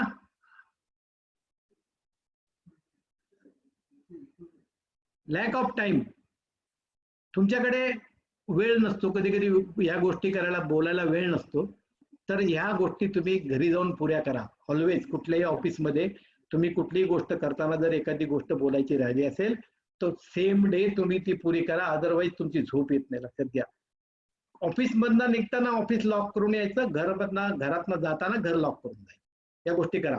तुम्ही जर या गोष्टी केल्यात, ऐकू जाते ना, या गोष्टी केल्यात तरच तुमचं सक्सेसफुल होईल. Lack of awareness. आता एक कम्युनिकेशन मधला फार मोठी बॅरियर आहे, फार मोठा अडथळा आहे की इतर गोष्टी आपल्याला माहिती नसतात. तसं होता कामा नये. तुम्हाला अवेअरनेस पाहिजे. कोरोना आलाय तर कोरोना कसा जाईल याच्याविषयी अवेअरनेस तुम्हाला आवश्यक आहे. लक्षात घ्या. तुम्ही हा अवेअरनेस आणला तरच तुमच्यामध्ये तो अवेअरनेस येऊ शकतो, अदरवाईज येऊ शकणार नाही. बॅरियर्स ऑफ सबऑर्डिनेट्स म्हणजे या झाल्या सुपिरियरच्या बॅरियर्स, आणि बॅरियर्स म्हणजे काही सुपिरियर असे असतात काही गोष्टी सांगतच नाहीत, हे कर, अरे पण याचा उद्देश काय, हे कशासाठी पाहिजे तुम्हाला. जर तुम्ही त्याचं प्रॉडक्ट तुम्हाला काय पाहिजे हे जर तुम्ही सांगितलं तरच तुम्हाला अंतिम ध्येय मिळणार आहे. त्यामुळे कम्युनिकेशन करताना ऍबस्ट्रॅक्ट कम्युनिकेशन करू नका. तुम्ही कम्युनिकेशन क्लिअर करा की मला हे पाहिजे आणि हे तुला देतोय मी, तरच त्यातनं होतो. लॅक ऑफ अवेअरनेस, त्या क्लार्कला दिला नाही अवेअरनेस, तो प्रॉब्लेम होतो. आणखीन बॅरियर्स आहेत सबऑर्डिनेटच्या. Unwillingness to communicate. काही लोकांना बोलायची सवयच नसते, तर ते अनविलिंगनेस तुमच्यातला काढून टाका. तुम्ही कोणाशीही सतत बोलायला पाहिजे. लक्षात घ्या, नुसतं बोललं कम्युनिकेट ऑटोमॅटिक होत जातं. ऑटोमॅटिक झालं तर तुमचं कम्युनिकेशन वाढत जातं. आणि लॅक ऑफ प्रॉपर इन्सेंटिव्ह म्हणजे समोरच्या माणसाला मी मगाशी सांगितलेली 7वी गोष्ट की मला तुझा अभिमान आहे, हे वाक्य, की तुम्ही त्याला इन्सेंटिव्ह द्या. हा इन्सेंटिव्ह पैशातच द्या असं नाही म्हणत मी. तुम्ही हे वाक्य बोललात ना तर त्या वाक्याने तो माणूस इतका हे होतो की he gives you lot of result, तुम्हाला चांगले रिझल्ट मिळतात. त्यामुळे ऑलवेज गिव्ह इन्सेंटिव्ह. पैशात दिले तर चांगलेच रिझल्ट मिळतील, पण अदरवाईज तुम्हाला रिझल्ट घ्यायचे असतील तर शब्द हे पैशाचं भंडार वापरा तुम्ही आणि त्यातनं रिझल्ट मिळवा. आता कम्युनिकेशन प्रोसेस कशी असते की सेंडर मेसेज पाठवतो, रिसिव्हरला तो मिळतो. सेंडर मेसेज पाठवतो, रिसिव्हरला तो मिळतो. रिसिव्हर त्याचा फीडबॅक देतो, बरोबर आहे. रिसिव्हर त्याचा फीडबॅक देतो की बाबा माझं काय आहे, म्हणजे ही प्रोसेस आहे. दिस इज प्रोसेस की सेंडर टू रिसिव्हर मध्ये मीडिया असतो, मध्ये फीडबॅक असतो, मध्ये तुमचं ईमेल असेल, मध्ये तुमचा मोबाईल असेल, मध्ये तुमचा व्हॉट्सअप असेल, मध्ये तुमचं पत्र असेल, काही असेल, दॅट इज फीडबॅक. त्यातनं तुम्हाला फीडबॅक मिळतो. आणि ह्याच्यामध्ये हा नॉईस आहे, नॉईस असतो. मी मगाशी सांगितलं ना वेगळ्या बेडकाची गोष्ट, की तो बहिरा असल्यामुळे तो सक्सेसफुल झाला, कारण त्यांनी बाकीच्या गोष्टी ऐकल्या नाही. त्यामुळे सेंडरने हे लक्षात ठेवायला पाहिजे की माझ्या रिसिव्हरला काय मिळतंय, रिसिव्हरनी मला काय मिळालं, त्याचा फीडबॅक द्यायचा आहे. बाकीचा जो आहे तो नॉईस आहे, इट शुड एलिमिनेट इट. तो एलिमिनेट केला तर तुम्हाला चांगल्यापैकी फायदा होऊ शकतो आणि तुमचं कम्युनिकेशन सुपर होऊ शकतं. आता हे कोडिफाईड, डिकोडिफाईड म्हणजे काय, तुम्ही जो मेसेज पाठवला तो समजा कोडिंग लँग्वेज मध्ये असेल तर तो डिकोडिफाय करायचा असेल, त्याच्यामध्ये एक लँग्वेज मध्ये काहीतरी एक सुसूत्रता असली पाहिजे, आणि ती सुसूत्रता असेल तरच तुमचं चांगलं होऊ शकतं, अदरवाईज होऊ शकत नाही. त्यामुळे ऑलवेज तुम्हाला सुसूत्रता असायला पाहिजे. Communication involves 3 components: verbal messages, paraverbal messages, non verbal messages. या प्रकारचे त्या 3 प्रकारचे मेसेजेस आपण कम्युनिकेशन करताना देत असतो लोकांना. आणि हे मेसेजेस तुम्ही दिले विथ वर्ड्स व्हर्बल. पॅराव्हर्बल म्हणजे काही बोलून काही गेस्चर, काही बोलून काही गेस्चर, अशा प्रकारचं पॅराव्हर्बल मेसेज. आणि नॉन व्हर्बल म्हणजे काही न बोलता दिलेले मेसेज. ट्यूननी मागाशी मी तुम्हाला सांगितलं अमेरिकेतली याची गोष्ट, शूजची गोष्ट, काही न बोलता वर्करनी मालकाला दिलेला मेसेज होता तो non verbal message. These 3 components are used to send clear, concise message. छोट्याशा भाषेत छोटासा मेसेज तुम्ही पाठवा, पण मोठा अर्थ जाऊ द्या. तिथे मोठा अर्थ गेला की तुम्हाला मेसेज चांगला मिळतो. रिसीव्ह करेक्टली आणि understand the message send to you. Receive correctly आणि understand the message send to you. तुम्हाला जो मेसेज आलाय तो तुम्ही कम्युनिकेशन करताना चांगल्या प्रकारे अंडरस्टँड करायला पाहिजे. मी एक बँकेत गेलो होतो, एका बँकेमध्ये कॅश काढायला गेलो आणि तिथं मी काउंटरवर स्लिप दिली तर तिथं बोर्ड मारला होता गो टू नेक्स्ट विंडो. आता त्या WINDO मधला N पडला होता. N पडल्यामुळे काय झालं, गो टू नेक्स्ट विंडो. मी बघितलं तर पलीकडे एकदम चांगले मंगळसूत्र वगैरे घातलेली लेडी होती. इथं काय लिहिलेली काय आहे सध्या, कम्युनिकेशन मिस्टेक्स. कम्युनिकेशन मिस्टेक, या मिस्टेक होऊन देऊ नका तुम्ही. या मिस्टेक तुमच्या सांभाळा. रिसीव्ह इट करेक्टली आणि प्रॉपरली.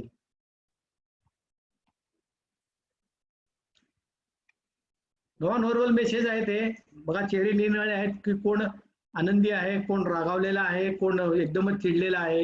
हे नॉन व्हर्बल मेसेज आहेत. ह्या समोरच्या माणसाच्या फेशियल एक्सप्रेशन वरनं तुम्हाला कळतात ते की बाबा हे काय आहे, म्हणजे हा माणूस काय सांगतोय आपल्याला. विदाऊट वर्ड्स ते आपल्याला मिळतात.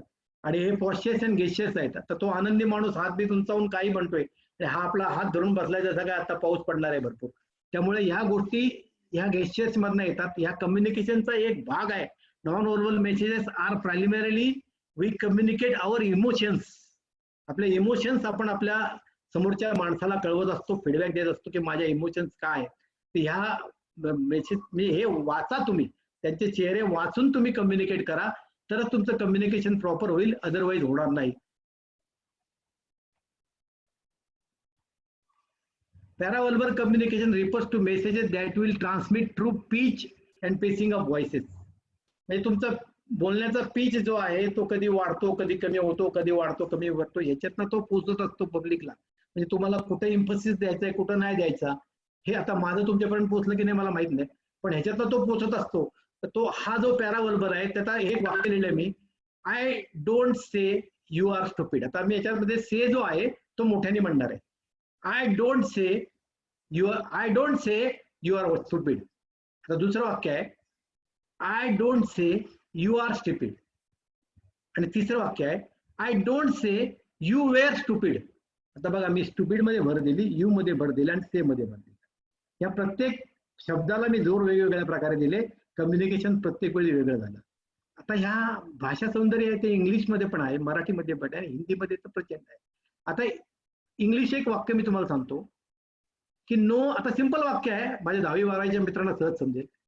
No sentence in English can end with because is a conjunction. तर बघा या वाक्यात बिकॉज शब्द मी लागोपाठ 3 वेळा वापरला. No sentence can end with because. कुठलंही वाक्य बिकॉजने संपू शकत नाही. बिकॉज कारण, बिकॉज इज ए कंजंक्शन. म्हणजे त्या बिकॉजला मी एकदा नाउन म्हणून वापरलं, एकदा वर्ब म्हणून वापरलं आणि एकदा शब्द म्हणून वापरलं. ह्या ब्युटिफुल लँग्वेज मधल्या ब्युटीज आहे.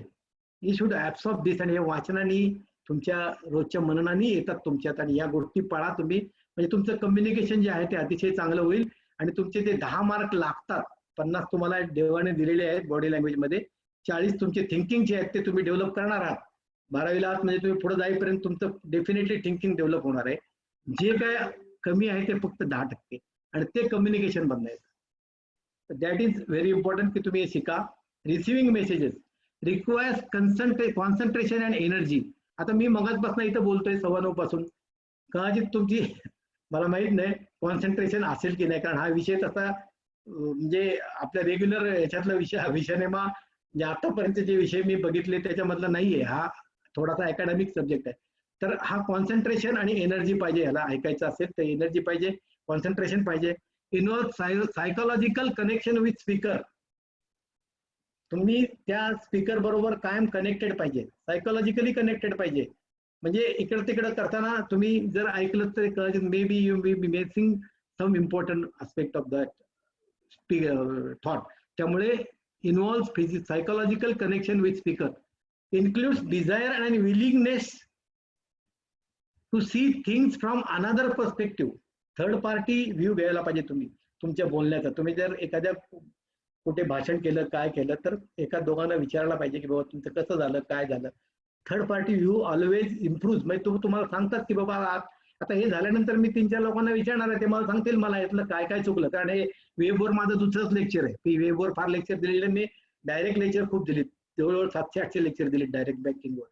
पण हे वेबवरचं दुसरं लेक्चर आहे. त्यामुळे मी डेफिनेटली 4-5 लोकांकडे फीडबॅक घेणार आहे. It is a communication. मी जर विचारलंच नाही कोणाला तर मला कोणी सांगणार नाही. पण माझे असे मित्र काय आहेत की जे नक्की तोंडावर सांगतील की तू फालतू बोलला किंवा चांगलं बोलला म्हणून, जे काय असेल ते.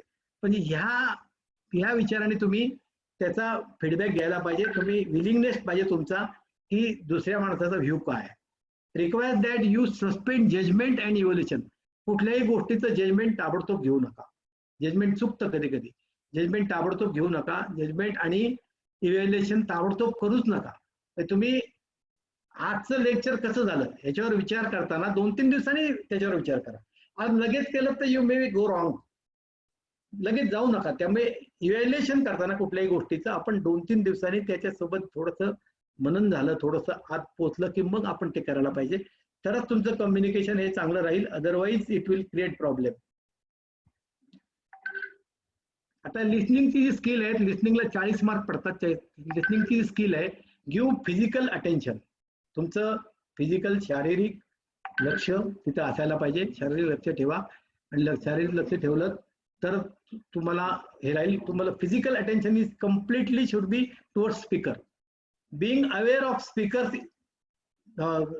मेसेजेस, म्हणजे स्पीकरचे जे मेसेज असतील ते मेसेज तुम्ही ऍब्सॉर्ब करायला पाहिजे, ते तुम्ही आत्मसात करायला पाहिजे. Verbal, paying attention to words and feelings. प्रत्येक वर्डला आणि प्रत्येक फिलिंगला महत्व आहे, ते तुम्ही जाणून घ्यायला पाहिजे. आणि ते जाणून घेतलं तर तुम्ही चांगले कम्युनिकेटर व्हाल. You will be good in expressions. You will express your ideas properly. आणि एक्सप्रेस आयडिया प्रॉपरली केल्यात तरी सगळं आकाश तुमचं आहे. लक्षात घ्या. तुम्हाला आकाशाकडे जायचं असेल तर हे गोष्टी करायला पाहिजेत. आता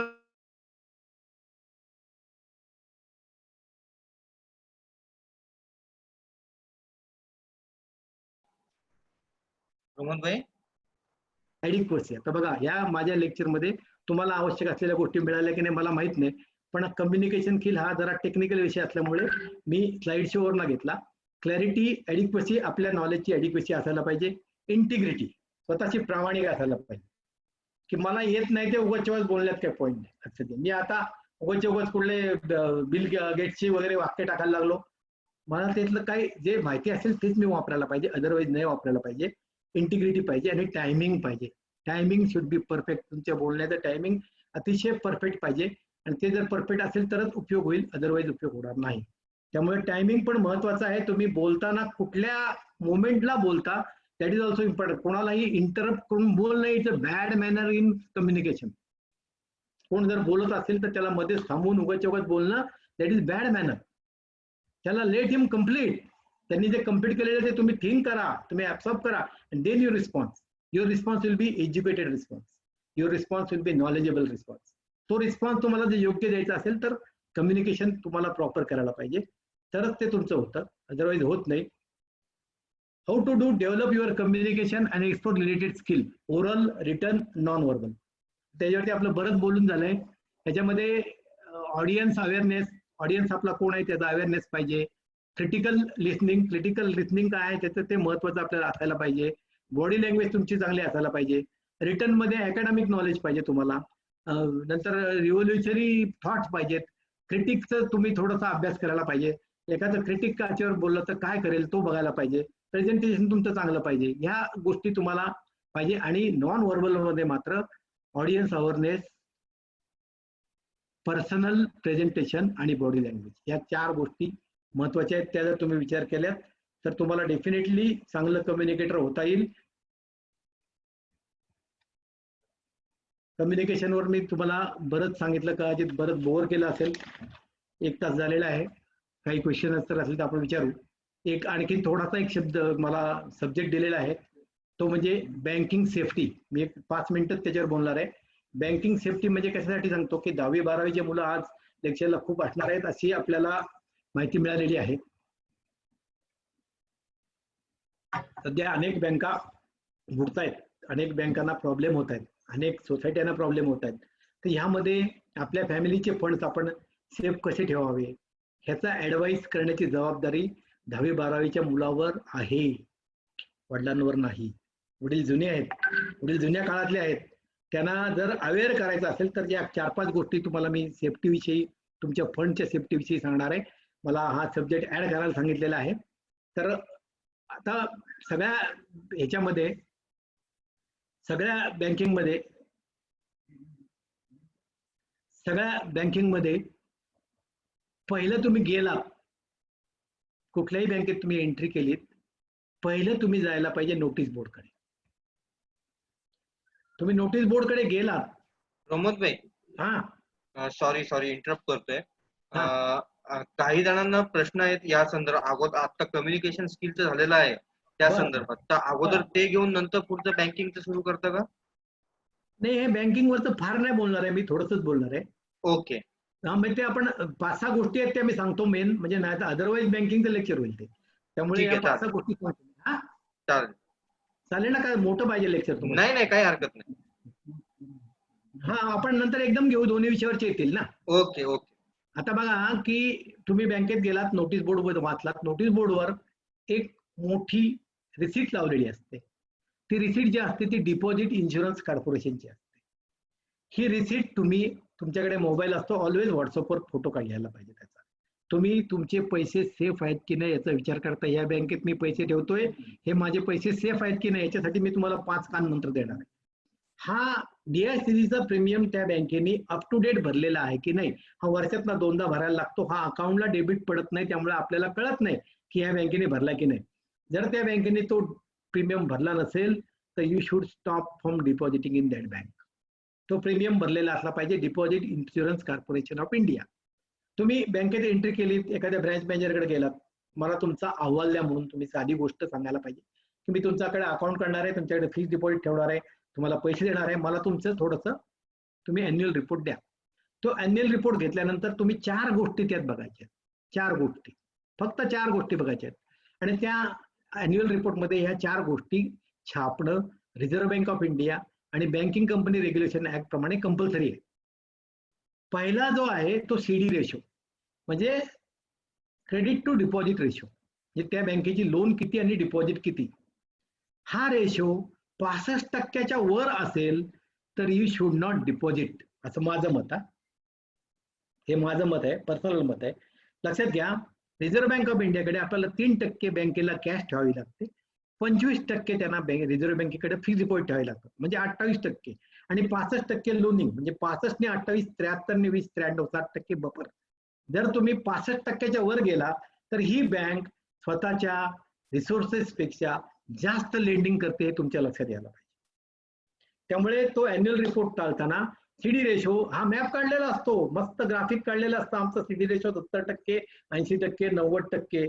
अरे पण व्हॉट दॅट इंडिकेट्स की तुमच्या अंथरुणापेक्षा तुम्ही फार मोठं पाऊल टाकलेत, अंथरुणापेक्षा म्हणजे फार मोठं पसरणं केलंय. त्यामुळे अंथरुण पाहून पाय पसरलेलं नाही, तुमचा एवढा हुकूम नाही, लक्षात घ्या. त्यामुळे CD ratio it should be 65 to 70. याच्यावर असेल तर you don't deposit, you ask me, फुकट कन्सल्टेशन दे, नो प्रॉब्लेम. त्यामुळे 65% वर तुम्ही 65 ते 70 त्याच्यावर जाऊ नका. त्यानंतर एक रेशो आणखीन आहे, CRAR, म्हणजे credit capital to risk asset ratio. आता हे सगळं टेक्निकल आहे, ह्याच्यावरती मी वेगळं लेक्चर तुम्हाला काहीतरी देईन जर प्रदीप भाईंनी मला सांगितलं तर. हा CRAR जो आहे तो credit to risk asset ratio हा 9% पाहिजे, मिनिमम 9 to 15 इज ओके. म्हणजे हा रेशो काय दाखवतो की बँकेचे ओन फंड्स किती आणि पब्लिकचे फंड्स किती आणि लोनिंग किती, या तिघांचं मिक्सचर आहे या रेशोमध्ये. हा 9 ते 15 मध्ये पाहिजे. 9 ते 15 पर्यंत असेल तर इट इज व्हेरी गुड. 9च्या आत असेल तर it is a bad bank. Don't deposit money, safety of your funds. पहिलं मी काय सांगितलं, CD रेशो 65 ते 70, CRAR 9 ते 15. हे तुम्हाला थोडंसं जड वाटेल, पण ह्या गोष्टी तिथे लिहिलेल्या असतात, त्या फक्त आपण वाचायच्या असतात की हा CRAR बाबा यांचं 10% आहे, इट इज ओके, की याचं कॅपिटल आणि रिस्क याच्यामध्ये 10% स्वतःचं आहे, बाकीचं पब्लिकचं आहे, पण 10% तरी स्वतःचे आहेत. तो दॅट गिव्ज यू की यांचा कॅपिटल बेस किती आहे, यांचे किती आहे. तिसरा जो महत्वाचा रेशो आहे तो लिक्विडिटीचा रेशो आहे. लिक्विडिटी तुम्ही कशी काढणार बँकेची, तर त्यांच्या ऍसेट साईडला दुसऱ्या बँकेत असलेले पैसे त्यांच्या CRAR मध्ये कधी डिपॉझिट झालाय का, त्या अॅन्युअल रिपोर्टमध्ये जर बँकेच्या हातून चुकून CRAR मध्ये म्हणजे कॅश रिझर्व्ह रेशो ठेवताना किंवा स्टॅट्युटरी डिपॉझिट लिक्विडिटी रेशो ठेवताना जर डिफॉल्ट झाला असेल तर त्यांना अॅन्युअल रिपोर्टमध्ये कंपल्सरी पब्लिश करावं लागतं. तुम्ही त्या CRR आणि CRAR अशा 2 याच्यामध्ये तुम्ही लिहिलेलं वाचलं तर तुम्हाला कळतं की या बँकेच्या हातून डिफॉल्ट झालाय. डिफॉल्ट झालाय म्हणजे there is a liquidity problem. तर हा लिक्विडिटी प्रॉब्लेम तिथे असणार नाही, अशा ठिकाणी तुम्ही जायला पाहिजे. 4 गोष्टी झाल्या. आणि 5वी गोष्ट सिक्युरिटी.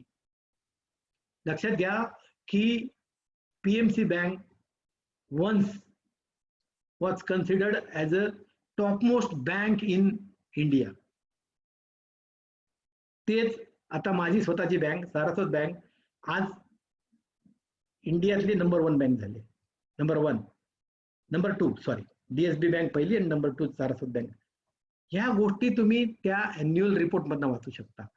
आणि बँकेची इमेज पब्लिक मधली कसं असतं की समजा काही क्रायसिस होऊ शकतं, त्या करोनामुळे बँकेला धंदा नाही, आता एनपीए वाढू शकतो. एनपीए वाढला तर एनपीए पर्सेंटेज त्या अॅन्युअल रिपोर्टमध्ये लिहिलेलं असतं. कधीही एनपीए पर्सेंटेज जर 5% वर असेल, you don't deposit your hard earn money. तुमची जी हार्ड अर्न मनी आहे ती तुम्ही डिपॉझिट करू नका. आणि ती जर तुम्ही डिपॉझिट केलीत तर you may be at risk. तुम्ही तुमच्या फॅमिलीचे फंड रिस्क मध्ये ठेवता.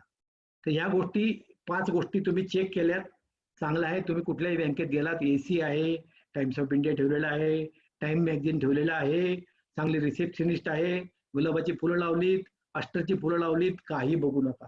हे 5 महत्वाचे मुद्दे बघा आणि तुमचे पैसे तुम्ही डिपॉझिट करा. You will be in safe hands, you will B depositing in safe bank. तर ह्या 5 मुद्द्यांचा तुम्ही थोडासा लक्षात घ्या. मी तुम्हाला पाहिजे याची एक छोटीशी पीपीटी करून पाठवीन ईमेलवर. प्रत्येकाने मला जर ईमेल दिला तर मी तुम्हाला पाठवीन. या 5 गोष्टी बघूनच तुमचे पैसे तुम्ही टाका.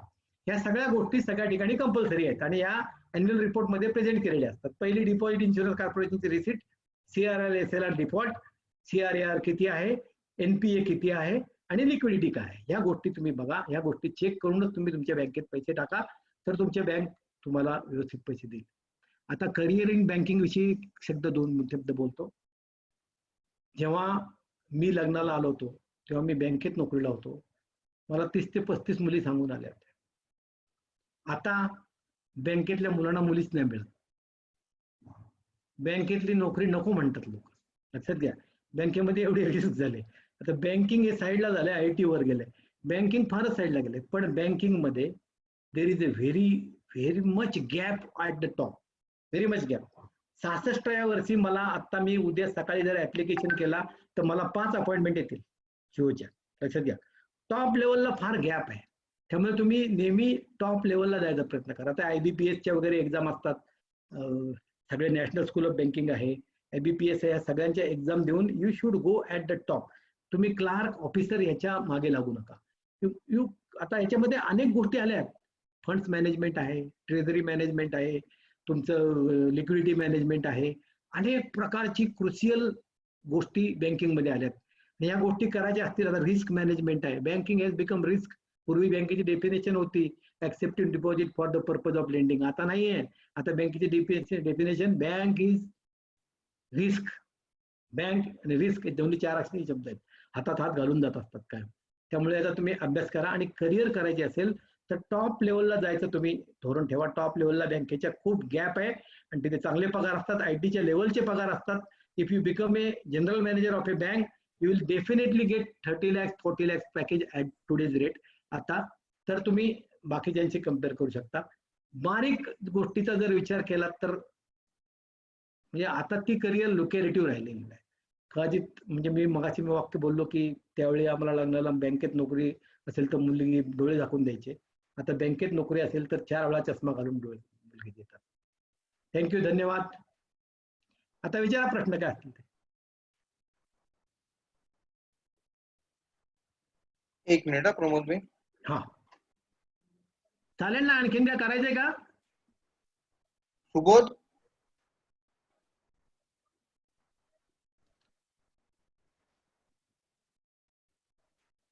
कुणाला प्रश्न विचारायचा हँड रेस करा. एक मिनिट. भारत दोषी.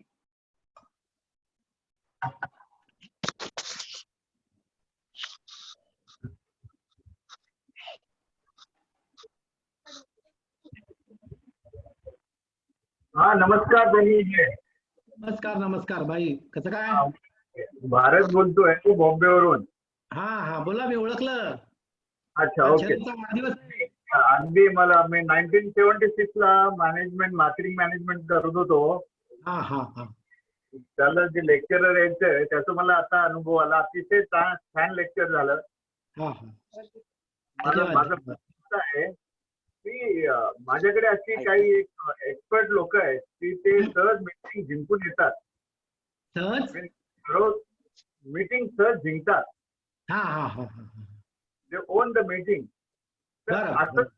कुठलं झालंय का की एखादी मीटिंग तुम्ही समोरचा माणूस टप होता आणि तुम्ही तुमचा हा रेग्युलर फॉर्म्युला वापरून ती मीटिंग तुम्ही जिंकली, त्या माणसाला जिंकले, असं कुठला अनुभव आहे का? मी तुम्हाला सांगतो ना, मी सद्गुरू बँकेत होतो ना, ती बँक बुडाली होती. 300 कोटीची बँक होती, 40 कोटी लॉस झाला होता. आणि त्या बँकेला आरबीआयनी 2.5 कोटी रुपये 2.5 कोटी कोटी त्यावेळी 2.5 कोटी रुपये पेनल्टी लावली होती. का तर आम्ही CRR आणि SLR ठेवला नाही म्हणून. याची मीटिंग माझी मुंबईला झाली RBIच्या गव्हर्नरच्या खालच्या सेक्रेटरीकडे, आणि त्याला मी आणि माझे ऍडमिनिस्ट्रेटर सोबत गेलो होतो. त्या मीटिंग मध्ये RBIने सांगितलं नाही तुम्ही डिफॉल्ट केलाय, तुम्ही फेक सिक्युरिटी बँकेला दाखवल्या आणि सगळं केलं. ते सगळं झालं, मीटिंग चांगली झाली, शांतपणे झाली. मी त्यांना एकच प्रश्न विचारला की मागच्या 7 वर्ष RBIने ऑडिट केलं, त्यामध्ये कुठेही तुम्ही कधीच लिहिलं नाही की तुम्ही SLR डिफॉल्ट केलाय म्हणून. माझी 2.5 कोटीची पेनल्टी माफ झाली साहेब. मी बँकेला 1 वर्ष मागे पुढे नेलं. थँक्यू. अशा अनेक मीटिंग जिंकल्या.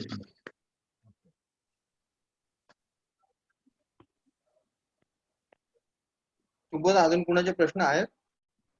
हा, म्हणजे असे आहेत काही चॅटबॉक्स मध्ये आलेले आहेत प्रश्न काही. ठीक आहे, विचार ना मॅम. एक सेकंड. अगोदर हँड रेज वाले घेऊया का? हा, तेच मी बघत होतो. हँड्रेस वाले कोणते असतील तर. चिमण काका, हा बोला.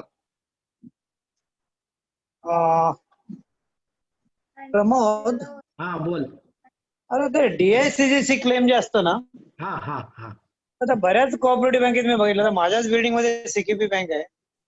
तर DICGC क्लेम त्यांनी प्रीमियम भरलंय, सगळं भरलंय, हे पण काय त्याला काही पिरियड आहे की नाही? म्हणजे किती वेळ, किती पिरियड मध्ये तो क्लेम मिळेल कस्टमरचा, त्याचं काय आहे का? बघा, आपले जे बँका असतात त्या बँक लिक्विडेशन निघाल्यानंतर तिथे लिक्विडेटर अपॉइंट होतो. लिक्विडेटर अपॉइंट झाला आणि त्यांनी बँकेच्या सगळ्या ऍसेट विकल्यानंतर जर त्याला डिपॉझिट पेड करायला फॉल्ट असेल तर तो मग त्याचा DICGCचा क्लेम आपला लॉज होतो आणि त्यातनं आपल्याला पैसे मिळतात. पण आता खरं कस्टमरला क्लेम तर मिळायला पाहिजे ना. लिक्विडेटर हॅज टू सर्टिफाय की बँक आता कुठल्याही प्रकारची लिक्विडिटी उभी करू शकत नाही, त्याच्याकडे कुठल्याही विकण्यासारख्या ऍसेट नाहीत.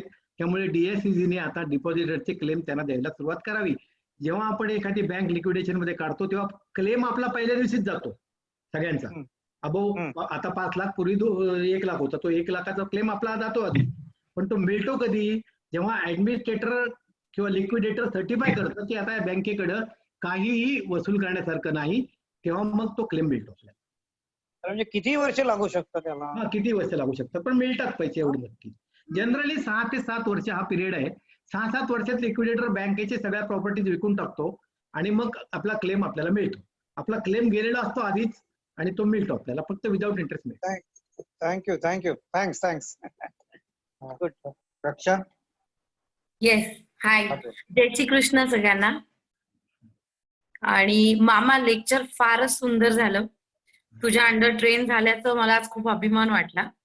क्वेश्चन असा आहे, आजकालची जनरेशन, म्हणजे आता तू आम्हाला कायमच बघतोस, आमच्या सोबतचे लोक, ऍटिट्यूड किंवा माझं MBA झालंय, माझं IIT झालंय, माझं IIM झालंय, what ever it may be, म्हणजे मी मोठा शिकलेलो आहे, हे जे आजकालच्या पिढीमध्ये खूप भिनलेलं आहे की मी शिकलेलो आहे, त्यामुळे त्याच्यामध्ये एक आवाजात, बोलण्यात एक ऍटिट्यूड येतो. समोरच्याशी आपण ऍटिट्यूड मध्ये किती रागानेच बोलतो. तर हा कम्युनिकेशन स्किलचा पार्ट झाला. When we was to use to read all this communication skill lessons, ते कायम सांगितलं जायचं की कंट्रोल करा, पण ते आमच्या जनरेशनला जमत नाही आणि त्यातून बरेचसे इश्यू होतात, लाईक डिवोर्स और व्हॉट एव्हर, म्हणजे भांडणं होणं, प्रमोशन्स न होणं, सुसाइड्स होणं, जसं आपण बघतो की जनरेशनच्या मध्ये या गोष्टी, कम्युनिकेशनचा एक छोटा पार्ट आहे, पण त्या अशा वाढत गेल्या एका छोट्या गोष्टीतून, की राग हँडल होत नाही, इगो वाढत जातो. तर ते कंट्रोल ठेवायला आजकालच्या जनरेशननी काय करावं असं वाटतं? चांगला प्रश्न आहे तुझा. पहिला आपल्या पूर्वजांनी सांगितलेलं तुला आठवतंय का की 1 ते 100 आकडे बोला. हो, राग आला की आठवतंय का? येस, 1 ते डेफिनेटली. 100 आकडे बोलले ना की आपला राग शांत होत जातो, लक्षात घे. आणि आपल्या रागात, मी तुम्हाला मगाशी सांगितलं की communication is not completed till you reach house. तुम्ही घरी पोहोचल्यानंतर तुमच्या लक्षात येतं की आपण रागाने बोललो, ते चुकून बोललो. मी लगेच मगाशी तुम्हाला सांगितलं, ट्राय टू एक्सप्रेस. इमिजिएटली तुमच्या बॉसला, तुमच्या कुणालाही फोन करा की मी चुकलो. मगाशी तुम्हाला 5-6 वाक्य सांगितली, मला माफ करा, मी चुकलो. ही जी वाक्य आहेत ना, सिंपल वाक्य, त्या वाक्याने तुम्ही सगळे जवळ येणार आहात. लक्षात घ्या, माझे चुकलं, मला माफ करा, हे गोष्टी वापरल्यात तर तुम्ही ताबडतोब राग देऊ. राग ही प्रवृत्ती आहे लक्षात घ्या. ती 5 मिनिटांनी शांत होत असते. तुला जो कोणी रिस्पॉन्स देणार आहे त्याला रागाने रिस्पॉन्स दिला तर इट बिकम्स अ बॅटल. आजकालच्या जनरेशन मध्ये हेच होत असतं खूपदा. म्हणजे काही जण सुधारली सुद्धा आहेत, पण इगो आणि ऍटिट्यूड ह्या गोष्टी बऱ्याचशा मध्ये येतात. त्या इगो आहे ना, हा इगो मध्ये मी तुम्हाला मगाशी सांगितलं, ही काढून टाकला तो गो असतो. ज्याला इगो आहे तो गो म्हणजे तो जातोच, तो लक्षात घ्या. डेफिनेटली. मला चांगलं उत्तर मिळाले. Thank you Subodh. Thank you Ashish. Thank you Samira आणि हॅपी बर्थडे सर्वांकडून. थँक्यू रक्षा. दिलीप काका. रक्षा मस्त. तर तो रेडीमेड फूड खूप मिळालेला आहे, त्यामुळे तुमच्यात हा इगो आलाय की तुम्हाला बेसिक गोष्टीसाठी काहीच करायला लागत नाही. There is no struggle for basic things. हा स्ट्रगल जर तुमच्यात आला असता तुम्ही आपोआप शांत झाला असता. आणखीन अजून 1-2-3 वर्ष थांब, आपोआप शांत होशील.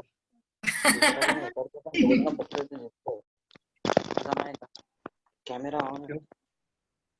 दिलीप काका. हा प्रमोद भाई. हा बोला सर. आणि बँक लिक्विडिटीला निघाल्यानंतर शेअर होल्डरचे पैसे केव्हा मिळतात? लिक्विडेशन मध्ये डिपॉझिटरची लॅबिलिटी पूर्ण झाल्यानंतर शेअर होल्डरचा क्लेम आहे. आपण साधारणतः लिमिट किती आहे त्याला, काय किती वर्षानंतर काय? कारण का सद्गुरू जंगले महाराज बँक लिक्विडिटी होऊन बरेच वर्ष झाली. मला माहिती आहे. त्यांनी आता ज्यांनी लोन साठी शेअर घेतले होते त्यांचे पैसे अजून द्यायला सुरुवात नाही केली. पण ज्यांनी शेअर होल्डर होण्यासाठी शेअर्स घेतले होते त्यांचे सगळ्यांचे पैसे परत केले त्यांनी. पण आता ते बिनव्याजी गेले 15 वर्ष वापरतात. आता मग मगाशी सांगितलेली 5 तत्व न बघता तुम्ही पैसे ठेवले, शेअर्स घेतले. लक्षात घ्या की आता एखादी बँक बुडाली, त्याला तुम्हाला तुमचे शेअरचे पैसे मिळायला वेळ लागणारी गोष्ट आहेच ना. आपण नॉर्मल कुठला, आता माझ्याकडे मी काल लॉकडाऊन मध्ये सगळे काढले 30 ते 40 कंपन्यांचे शेअर रद्दीत विकले मी काल. रद्दी आता काढून ठेवले आणि गेलो नाही लॉकडाऊन मुळे. ते जावे लागणार आहेत. ओरके बिरके आता या चांगल्या कंपन्या होत्या सगळ्या, अतिशय चांगल्या कंपन्या होत्या, पण वन डे हॅज देअर की ते संपलं सगळं. त्यामुळे तुमचे पैसे मिळतील, फक्त थोडी it will take some time. Okay. Rupali Mehta.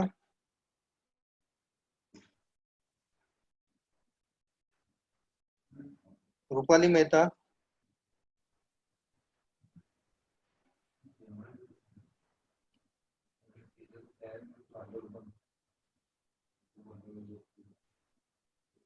तुम्हाला अनम्यूट केलं रुपाली मेहता, अनम्यूट केलेलं आहे.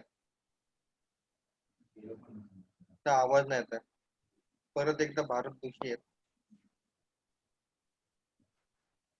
हा भारत काका. अच्छा, माझ्या बँकेत एक प्रश्न आहे की कोऑपरेटिव्ह बँक आणि पतसंस्था चालू होतात आणि काही दिवस ते लोक मॅनेजमेंटची किंवा हे पैसे कमवून बंद करतात, तर आपले डिपॉझिट झालेले पैसे परत कसे मिळवायचे? त्याला DICC क्लेम हा एकच आहे आणि मग तो ऍडमिनिस्ट्रेटर देत असतो पैसे. जसजसे बँकेच्या ऍसेट विकतील तसे तुमचे पैसे मिळतात. 20 वर्ष झाली, 25 वर्ष झाली, अजून एकही पैसा मिळाला नाही आणि जागेवर काही शिल्लक नाही तिथे. विसरून जा, दान केलं असं लक्षात ठेवायला लागेल.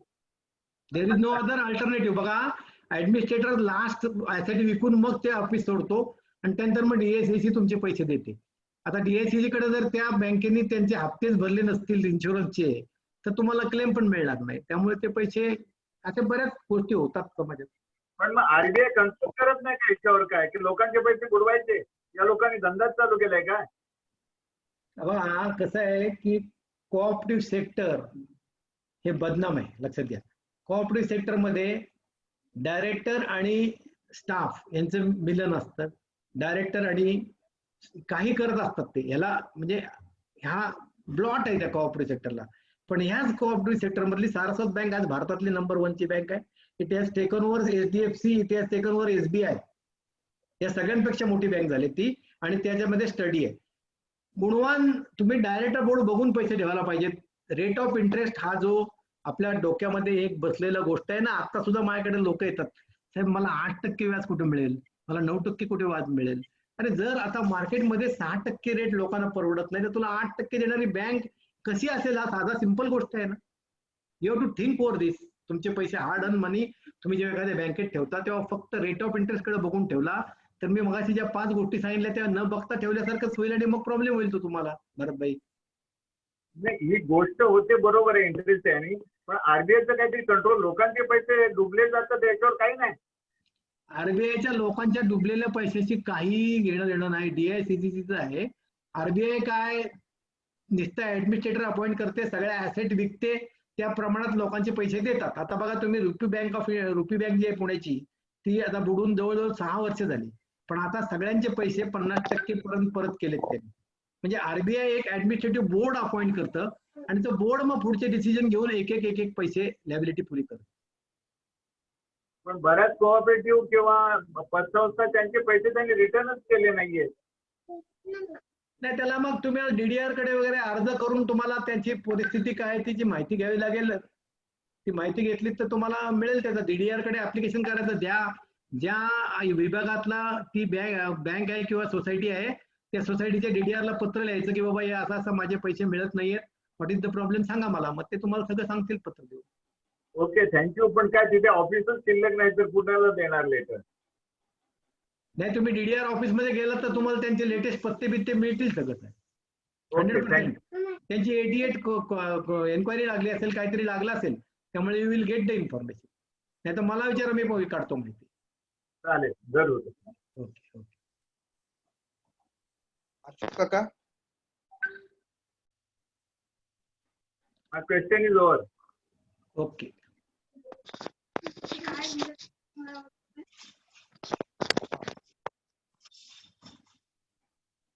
अशोक काका.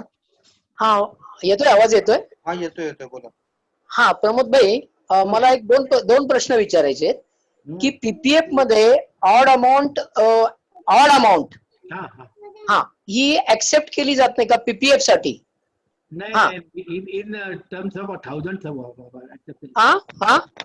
मध्ये ऍक्सेप्ट केली जाते.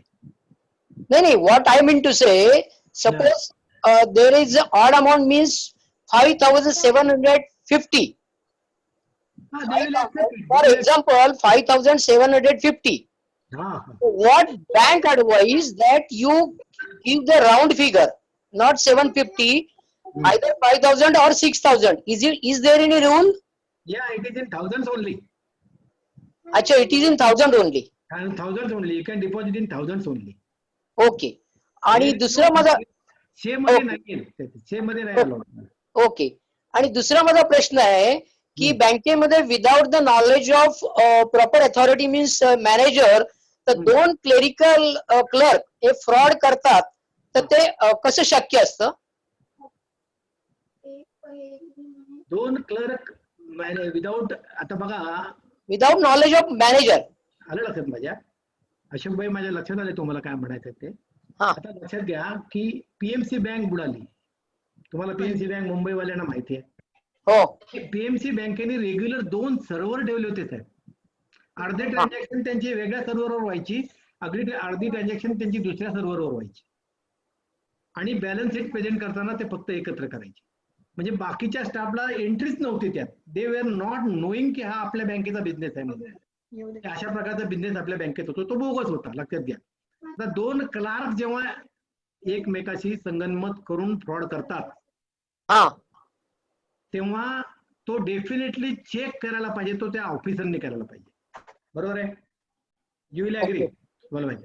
तर त्या ऑफिसरने चेक करताना सापडलं नाही तर ते 2 क्लार्कवर काय फौजदारी असेल ती फौजदारी होईल, एन्क्वायरी असेल ती एन्क्वायरी होईल, आणि officer will be guilty of negligence, आणि तो निग्लिजन्स होईल. या अशा प्रकारच्या गोष्टी बँकेमध्ये होतात, पण फार कमी पर्सेंटेज. याच्यामध्ये काय नाही. म्हणजे तुमचं कसं आहे, पासवर्ड चोरीला जाणं,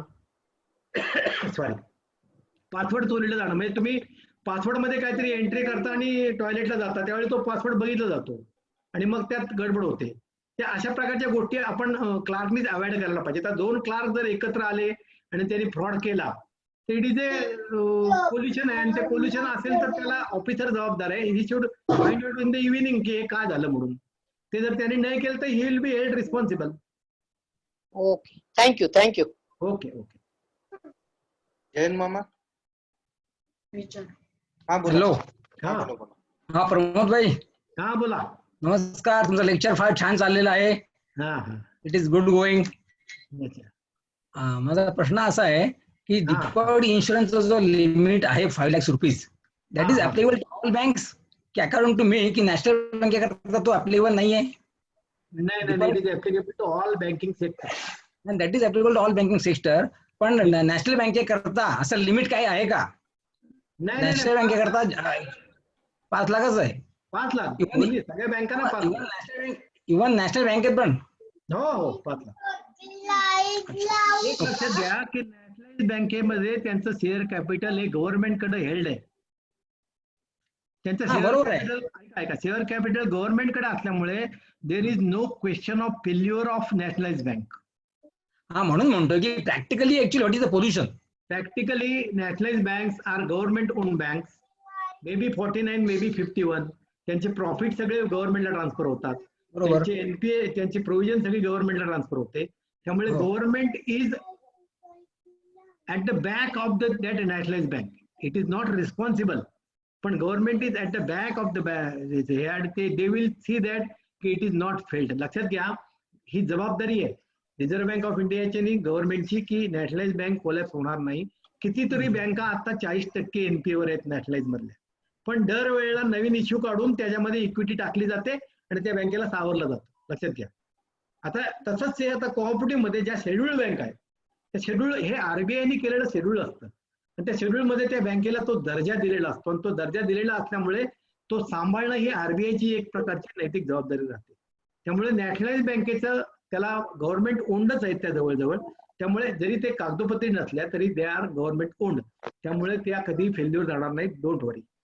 हा, तेच म्हणतोय म्हणजे it is headed by government. त्यामुळे आतापर्यंत मला एकही असं एक्झाम्पल नाहीये की गव्हर्नमेंट बँक कुठली लिक्विडेशन मध्ये गेलेली आहे. कुठेतरी मर्ज होते म्हणा किंवा कुठेतरी टेक ओव्हर होतं, काहीतरी होतं असं काहीतरी. त्यामुळे तो बँक सेफ असतो. ते गव्हर्नमेंटच बाळ आहे, ते त्याला सांभाळणारच. लक्षात घ्या. म्हणजे legal position, legal position. Legal position government says no, पण गव्हर्नमेंट असं होऊन देणार नाही, कारण सगळ्यांना माहिती आहे याच्यात 50% गव्हर्नमेंटचेच पैसे आहेत. हा, त्यामुळे पैसा ऍक्च्युली 100% सेफ असायला समजायला हरकत नाही नॅशनल बँकेमध्ये. 101%. येस. गोल्ड इतकं नाही, पण ओके, थँक्यू.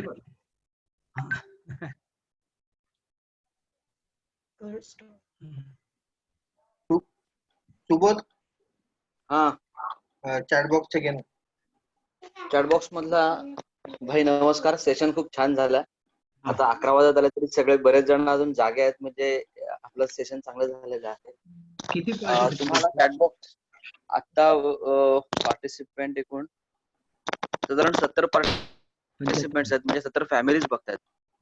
Okay okay. तेवढे फॅमिलीज बघतायत. एका फॅमिली मधले मिनिमम 2 जरी पकडले तरी 150 जण आहोत आपण. ठीक आहे. लोकांचा पहिला तुम्हाला चॅटबॉक्स मधला एक प्रश्न होता. How would be the good listener? What are the attributes required? How I can become a good listener. हा, and what are the attributes required?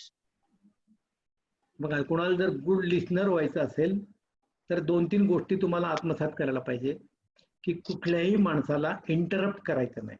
मी मगाशी सांगितले माझ्या सेशनमध्ये, कुठलाही समोरचा माणूस जर कम्युनिकेशन करत असेल त्याला इंटरप्ट करायचं नाही. त्याचं बोलणं झाल्यानंतर you register in your mind, then you react on that.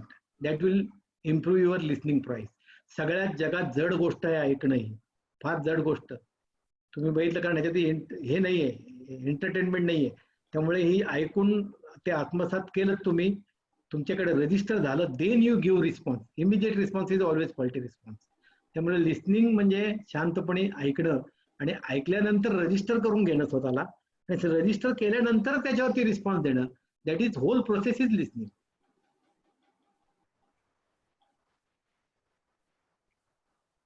धन्यवाद.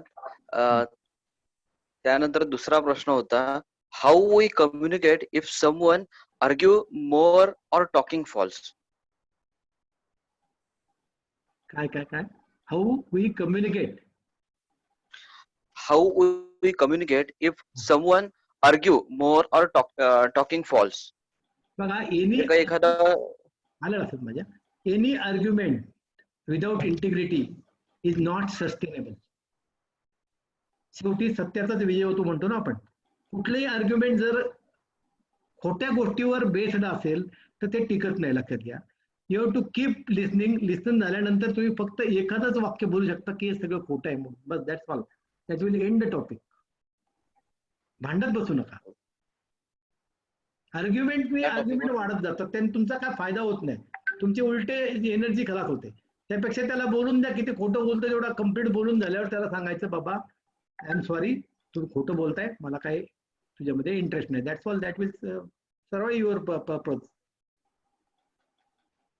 पुढचा प्रश्न होता नवीन मुलं बँकिंग करिअर का स्वीकारत नाहीत किंवा टॉप लेवलला जायला त्या मुलांनी काय करायला हवंय म्हणजे एक्झाम्स कोणत्या वेगळ्या द्यायला पाहिजेत का त्याबद्दल काही मार्गदर्शन भेटेल का? हे बघा हैदराबादला इन्स्टिट्यूट ऑफ फायनान्शियल मॅनेजमेंट आहेत. तिथे बँकिंग मधले जवळजवळ 200 कोर्सेस आहेत की जे टॉप मॅनेजमेंटला लागतात. बॉम्बे स्टॉक एक्सचेंजला त्यांचे 10 days 9 days 20 days 200 days असे प्रोग्राम आहेत. त्या प्रोग्राममध्ये तुम्हाला बँकिंग एक्सपर्ट होण्यासाठी लागणाऱ्या ट्रेनिंग देतात. संध्याकाळी परीक्षा घेतात. ट्रेनिंग घेतात संध्याकाळी परीक्षा देतात आणि अशा प्रकारची सर्टिफिकेट तुम्हाला मिळतात. ही सगळी तुम्हाला बँकिंग मध्ये येण्यासाठी फार आत्ताची गरजेची गोष्ट आहे. If you want to go to top. आता बँकिंग इन्स्टिट्यूट आहे म्हणजे जसं सीएचं chartered accountant institute of India आहे तसं बँकेचं मी जे माझ्या डिग्रीमध्ये लिहिलं CAIIB certified associate of Indian institute of bankers. Indian institute of बँकर्सचे दरवर्षी अनेक कोर्सेस होतात. दरवर्षी अनेक कोर्सेस असतात. ते कोर्सेस तुम्ही बँकेमध्ये 6 महिने नोकरी केल्यानंतर मिळतात. असे ओपन त्याची मेंबरशिप नाही. जसं सीए तुम्ही ओपनली करू शकता तसं हे नाही करू शकत. तुम्हाला 6 महिन्याची बँकिंग सर्व्हिस पाहिजे. जर तुम्ही सर्व्हिस केलीत आणि CIB केलं मी तुम्हाला सांगतो की मी बँकेमध्ये लागलो आणि एका वर्षात CIB चे दोन्ही पार्ट केले. जेव्हा मी रिटायर झालो तेव्हा माझ्या सोबत लागलेल्या माणसाच्या मला दुप्पट पगार होता. Because I got increment. याला इन्क्रीमेंट आहेत आणि ते इन्क्रीमेंट मिळाल्यामुळे CIB इन्स्टिट्यूटचे जे कोर्सेस आहेत ते कोर्सेस तुम्ही करू शकता. हैदराबादच्या इन्स्टिट्यूट ऑफ मॅनेजमेंटचे कोर्सेस करू शकता. बॉम्बे स्टॉक एक्सचेंजचे कोर्सेस करू शकता. ट्रेझरी मॅनेजमेंटचे अनेक कोर्स आहेत. बँकेचं treasury management has become a very important department. कारण बँकेला पैसा आता लोन मधनं नाही मिळत. इंटरेस्ट रेटवर पैसे नाही मिळत बँकेला. बँकेला पैसे मिळतात ते रोजचे पैसे फिरूनच मिळतात. त्यामुळे त्यांची ट्रेझरी मॅनेजमेंट करण्यामध्ये अनेक प्रकारचे स्किल्ड माणसं लागतात आणि या सगळ्याचे कोर्सेस बॉम्बे स्टॉक एक्सचेंजला आहेत. अनेक इन्स्टिट्यूट देतात आणि याचे प्रोफेशनल कोर्सेस आहेत आणि ह्या लेवलला तुम्ही गेलात तर तुम्ही you will be a good smart banker earning heavily nicely. पुढचा प्रश्न आहे how we can improve our confidence in communication skill. मगासपासून ते सगळं सांगितलं ते फुकट गेलं म्हणजे हे जे सगळं सांगितलंय ना तुम्हाला कॉन्फिडन्स 7-8 गोष्टी सांगितल्यात मी. तुम्ही माइंड चेहऱ्यावर ठेवा. तुमच्या लक्षात घ्या की कम्युनिकेशन हे का असं आपोआप येत नाही. तुम्हाला तुमचं वाचन वाढवायला पाहिजे. तुम्हाला तुमच्या आजूबाजूच्या परिसराची टोटल माहिती घेऊन त्याच्यामध्ये थिंकिंग करायला पाहिजे. आय टू आय कॉन्टॅक्ट सांगितलं. बऱ्याच गोष्टी मी सांगितल्या. या गोष्टी तुम्ही वाढवल्यात तर तुमचं कम्युनिकेशन स्किल वाढणार. एका रात्रीत वाढणार नाही ते. You have to develop it. झाडासारखं ते आस्ते आस्ते वाढत जाईल. तुम्ही जसं त्याला खत घालत जाल वाचण्याचं लिहिण्याचं हे खत जसं घालत जाल तर तसं ते वाढत जाईल आणि त्यातनं कम्युनिकेशन येईल तुम्हाला. ते कम्युनिकेशन कोण शिकवत नाही शाळेत. लक्षात घ्या. It is part of your learning. Listening तुम्हाला हे शिकायला पाहिजे आणि ते आपोआप डेव्हलप होतं. होईल डेव्हलप. ज्याला कोणाला हा प्रश्न पडलाय ना त्याचं डेव्हलप होईल. माझ्याशी 1 तास बोल म्हणणार. आता नाव त्याचं लक्षात नाही वरती आहे चॅटबॉक्स मध्ये. आता शेवटचा प्रश्न एक आहे होम लोन आपण कोणत्या बँकेतून घ्यायचे किंवा ते घेण्याच्या वेळेला कोणत्या महत्वाच्या गोष्टी बघायच्या समोरच्या बँकेकडूनच्या आणि आपल्या पण काय काय गोष्टी आपल्या सोबत काळजीने घ्याव्या अशा. बघा होम लोन आहे ना होम लोन 2 प्रकारे मिळतात, एक तर बँकिंग मधनं मिळतात किंवा फायनान्शियल इन्स्टिट्यूट मधनं मिळतात. PNB housing finance, HDFC housing finance, या हाऊसिंग फायनान्स कंपन्या ओनली फॉर हाऊसिंग पर्पज आहेत. त्यांचं एकच म्हणजे तिथे त्या बँकेत तुम्ही हाऊसिंग फायनान्स मध्ये गेलात आणि मला इंडस्ट्री टाकायला लोन त्यावेळेस तर मिळत नाही. That is the only one vertical where they are working only housing finance. ते स्पेशलिस्ट हाऊसिंग फायनान्सर आहेत. वेअर बँका म्हणजे मल्टिपल प्रकारची लोन देतात ना, त्यामुळे हाऊसिंग हा त्यातला एक सेगमेंट आहे, लक्षात घ्या.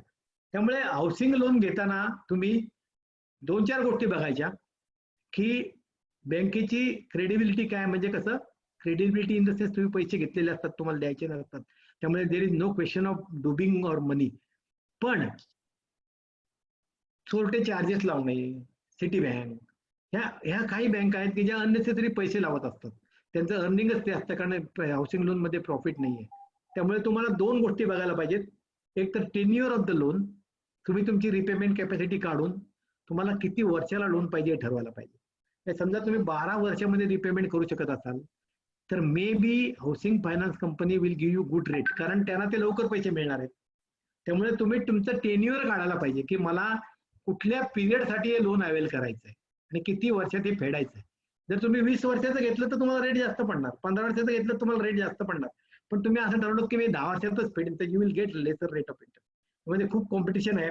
तुम्ही बँके म्हणजे नेटवर गुगलवर अनेक साईट आहेत की जिथे तुम्हाला कम्पेअर करता येतं. जसं आपण कारवाले.com वर सगळ्या कार कम्पेअर करतो ना, तसे हाऊसिंग लोन सगळी कम्पेअर करता येतात आणि त्यातनं तुम्हाला जे तुम्हाला परवडेल ते तुमच्या रिपेमेंट कॅपॅसिटी मध्ये बसेल तर तुम्ही जायचं. रेट ऑफ इंटरेस्ट हल्ली काय सगळीकडेच कमी आहेत हाऊसिंगचे. मला वाटतं बरोबर सांगितलंय मी.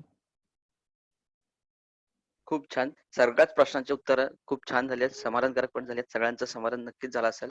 आता आपण सेशनच्या उत्तरार्धात जाऊया. ज्याचे आभार आपले कोकण विषानिवाद ज्ञाती मंडळाचे पुणा विभागाचे श्री दिलीपभाई दोशी करतील. त्यांना मी विनंती करतो की आजचे आपले होस्ट म्हणजे स्पीकर श्री प्रमोदभाई मिथा यांचे आभार माना.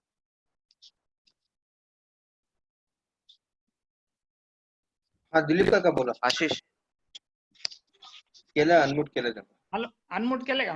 हो बोला बोला. हो हो. हॅलो, हा बोला काका. हा प्रमोद भाई यांनी खूप छानच आपल्याला म्हणजे कम्युनिकेशन स्किल बद्दल सांगितलेलं आहे आणि बँकिंग सिस्टम बद्दल सुद्धा. पण त्याच्याबद्दल एक महत्वाची गोष्ट, प्रमोदचं स्वतःचं हँडरायटिंग चांगलं आहेच, शिवाय तो कवी आहे. पण त्याबरोबर त्यांनी बँका सावरताना म्हणजे अनेक बँका ह्या डगबगीला आल्या असताना त्यांनी सावरताना स्वच्छ चारित्र्य ठेवलं होतं. कारण त्याला फार मोठी ऑफर मिळत असताना सुद्धा त्यांनी ते कधी स्वीकारलेलं नाहीये. हे कारण त्याचं साक्षीदार मी स्वतः आहे.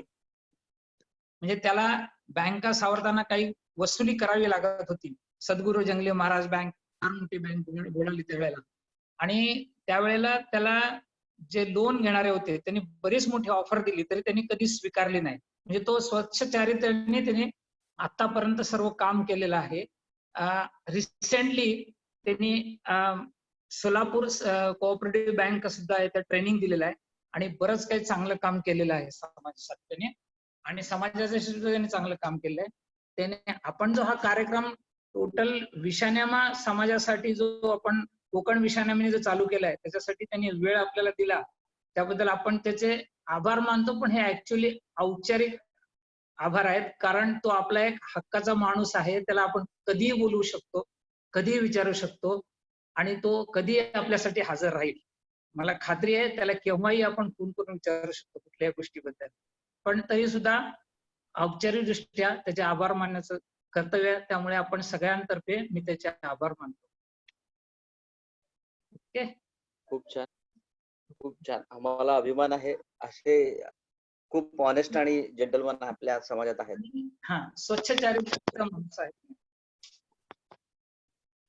खूप छान. आणि सेशन पण खूप छान झाला.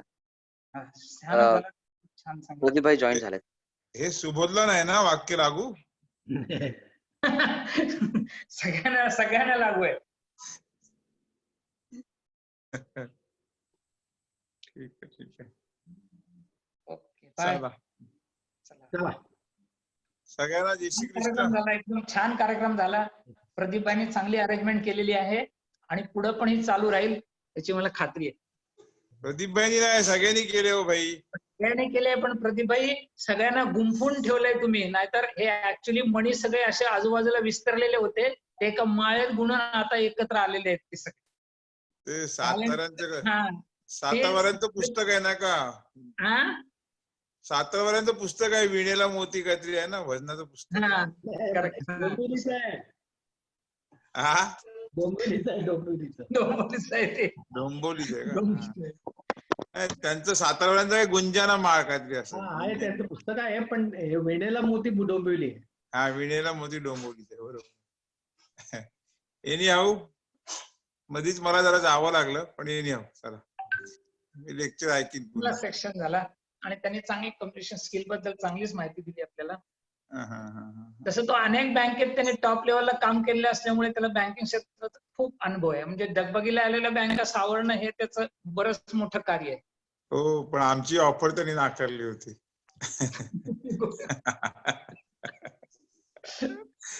ठीक आहे, चालेल. ओके प्रमोद भाई, थँक्यू. थँक्यू नाही बोललं पाहिजे, पण थँक्यू. प्रमोद भाईला काय आपण प्रमोद भाईला आपण कधीही बोलवू शकतो, नाही उचलून सुद्धा आणू शकतो आपल्या मदतीसाठी, कामासाठी. नाही नाही, ते तर काय पहिल्यापासूनच आहे. आमचे रिलेशन तर कधीपासूनचे आहेत, 2006 पासून प्रमोद भाईंचे माझे रिलेशन आहेत. तसे ते माझे जावई लागतात, हा वेगळा भाग. अहो, ते आमचे निजामपूरचे जावईच आहेत. हो, माझ्या सख्या आत्ते बहिणीचे जावई आहेत ते. विषय गुजरातीचा एक मेंबर आहे, एवढं बस आहे आपल्याला. हा हा, नाही पण जावई म्हटलं की जरा वेगळं असतं ना. तर माझे जवळ इथे आहेत की माझ्यासोबत मदतीला. हा, जवळ वेगळं असतं, जरा थोडस वेगळं असतं. चला any how, thank you. Thank you very much. मला नितीश आहे का रे? नितीश आहे. नितीश, ठीक आहे, फोनवरती बोलू आपण. चला, ठीक आहे, सगळं ठीक आहे, चालेल. चलो, थँक्यू. ओके, गुड नाईट, जय श्री कृष्ण सगळ्यांना. Bye bye. प्रदीप भाई, थँक्यू प्रमोद भाई. हा, Dilip thank you. Thank you. Thank you. Bye. Bharati thank you. Bharati कुठे आहे? दिसत नाही. गेली असेल. गेले. कंटाळली. थँक्यू प्रमोद भाई, थँक्यू. ओके. हा.